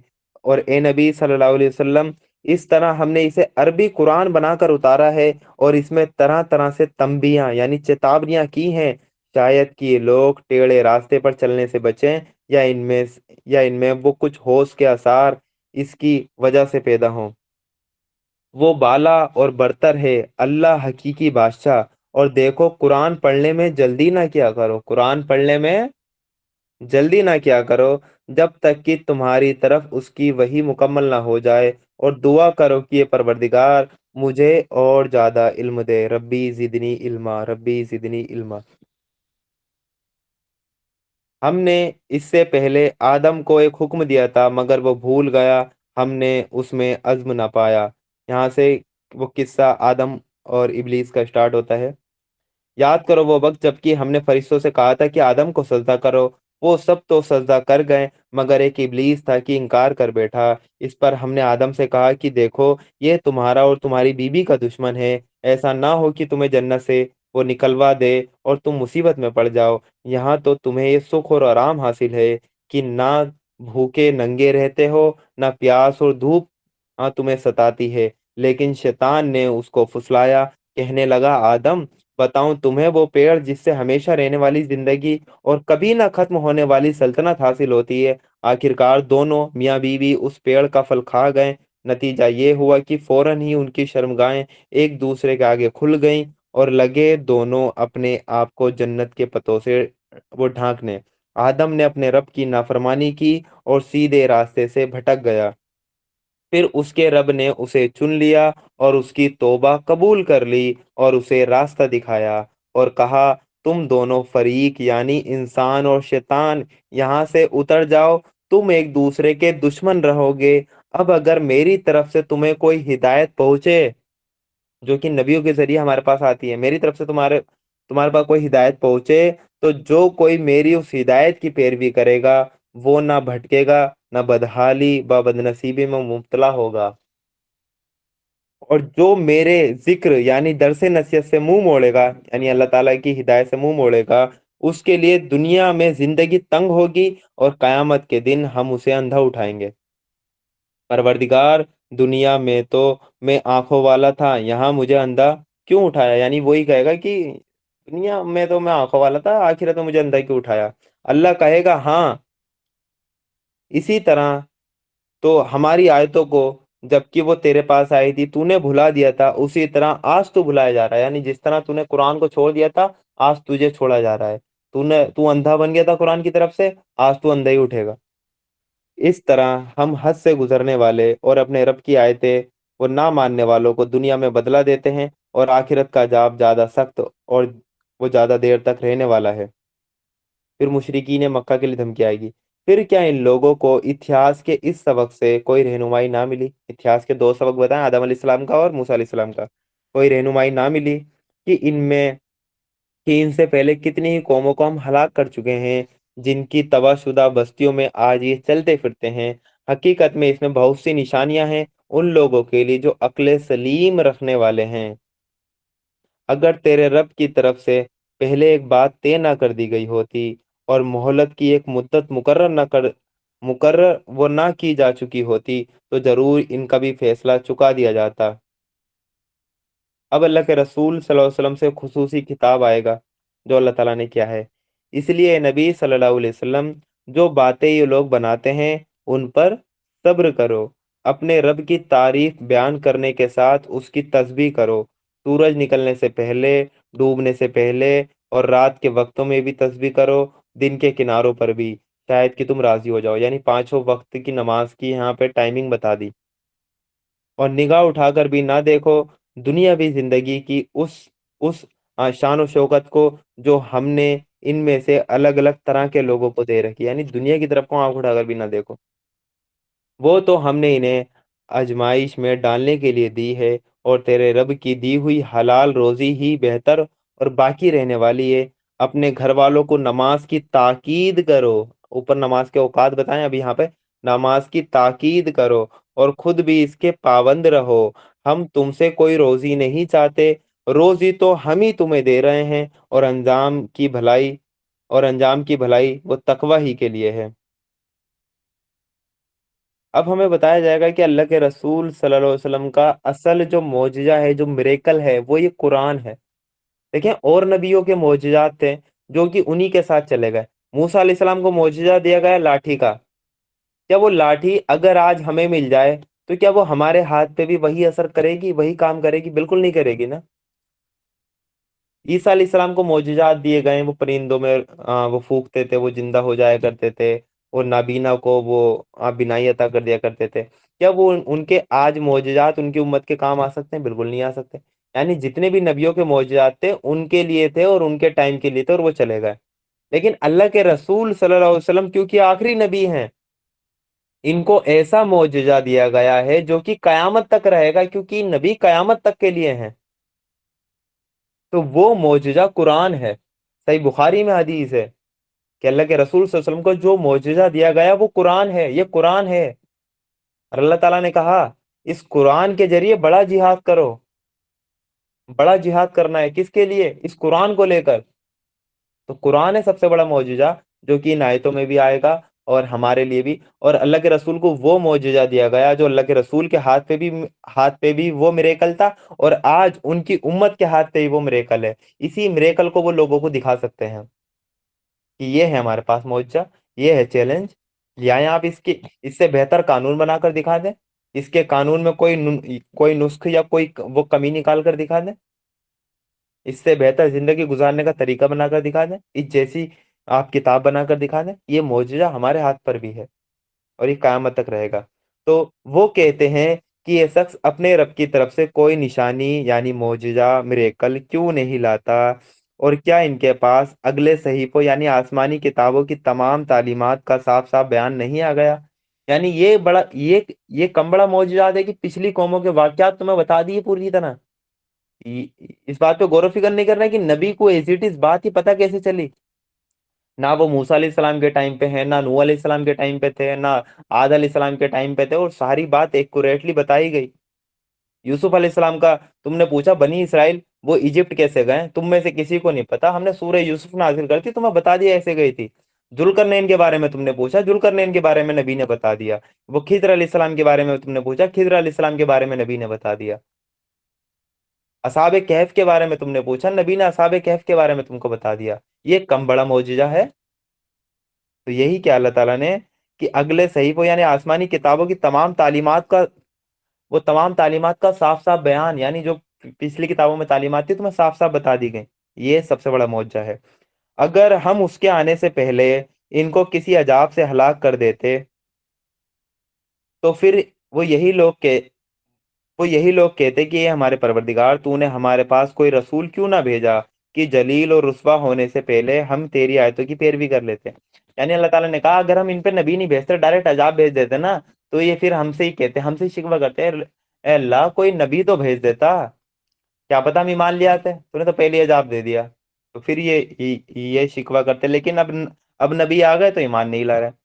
تو پھر اللہ تعالیٰ نے آخر میں کہا اے نبی صلی اللہ علیہ وسلم ان سے کہو ہر ایک اپنے انجام کے انتظار میں ہے، تو اب انتظار میں رہو، جلد ہی تمہیں معلوم ہو جائے گا کہ کون سیدھی راہ چلنے والا ہے اور کون رہنمائی پائے ہوئے ہیں۔ صدق اللہ العظیم۔ سورہ طٰہٰ بھی الحمدللہ ہماری مکمل ہو چکی ہے۔ اللہ تعالیٰ سے دعا ہے کہ اللہ تعالیٰ اس قرآن کا حق ادا کرنے والا ہمیں بنا دے، اس قرآن کا جو میریکل ہے وہ اللہ تعالیٰ ہمارے ہاتھ پہ بھی جاری کر دے، اس کو ہم سوچیں، یہ جو معجزہ اللہ تعالیٰ کی طرف سے ہمیں عطا کیا گیا ہے، اس معجزے کو ہم چھپا کر نہ رکھیں، بلکہ تمام دنیا کے سامنے ہم یہ معجزہ رکھیں اور ان کے سامنے ہم یہ دعوت دیں کہ حق یہ ہے اور اس کے علاوہ باقی سب باطل ہے، اور اس حق کو اللہ تعالیٰ ہمیں غالب کرنے والوں کی فہرست میں ہمیں شامل کر دے۔ السلام علیکم ورحمۃ اللہ وبرکاتہ۔ وعلیکم السلام ورحمۃ اللہ وبرکاتہ۔ تو الحمدللہ آج کی دورہ قرآن کی 17ویں کلاس بھی ہم نے مکمل کر لی ہے سورہ مریم اور سورہ طٰہٰ کی آیتوں کے ساتھ۔ تو سب سے پہلے بہت بہت شکریہ بھائی مواحد کا کہ آپ نے آج کی آیتوں کو اتنی خوبصورتی اور آسانی سے ہمیں سمجھایا۔ اللہ تعالیٰ آپ کی محنت کو قبول فرمائے اور آپ کے علم میں برکت عطا فرمائے، آمین۔ اور آپ سب پارٹیسپینٹس کا بھی بہت بہت شکریہ کہ پوری توجہ کے ساتھ آپ کلاس میں شامل رہتے ہیں اور باقی لوگوں کو بھی شامل کرواتے ہیں۔ تو آپ سبھی سے گزارش ہے کہ جو باتیں آج آپ نے سیکھی ہیں ان پر غور بھی کریں اور ساتھ ساتھ اپنی زندگی میں اسے عمل کرنے کی بھی کوشش کریں، کیونکہ قرآن صرف پڑھنے کے لیے تو نہیں ہے بلکہ زندگی بدلنے کے لیے ہے یہ۔ تو انشاءاللہ کل پھر دورہ قرآن کی اگلی کلاس میں ہم ملیں گے۔ آخر میں اللہ سے دعا ہے کہ اللہ تعالیٰ ہمیں قرآن کو سمجھنے، اس پر عمل کرنے اور اس کا پیغام آگے پہنچانے والا بنا دے۔ جزاکم اللہ خیرہ۔ السلام علیکم ورحمۃ اللہ وبرکاتہ۔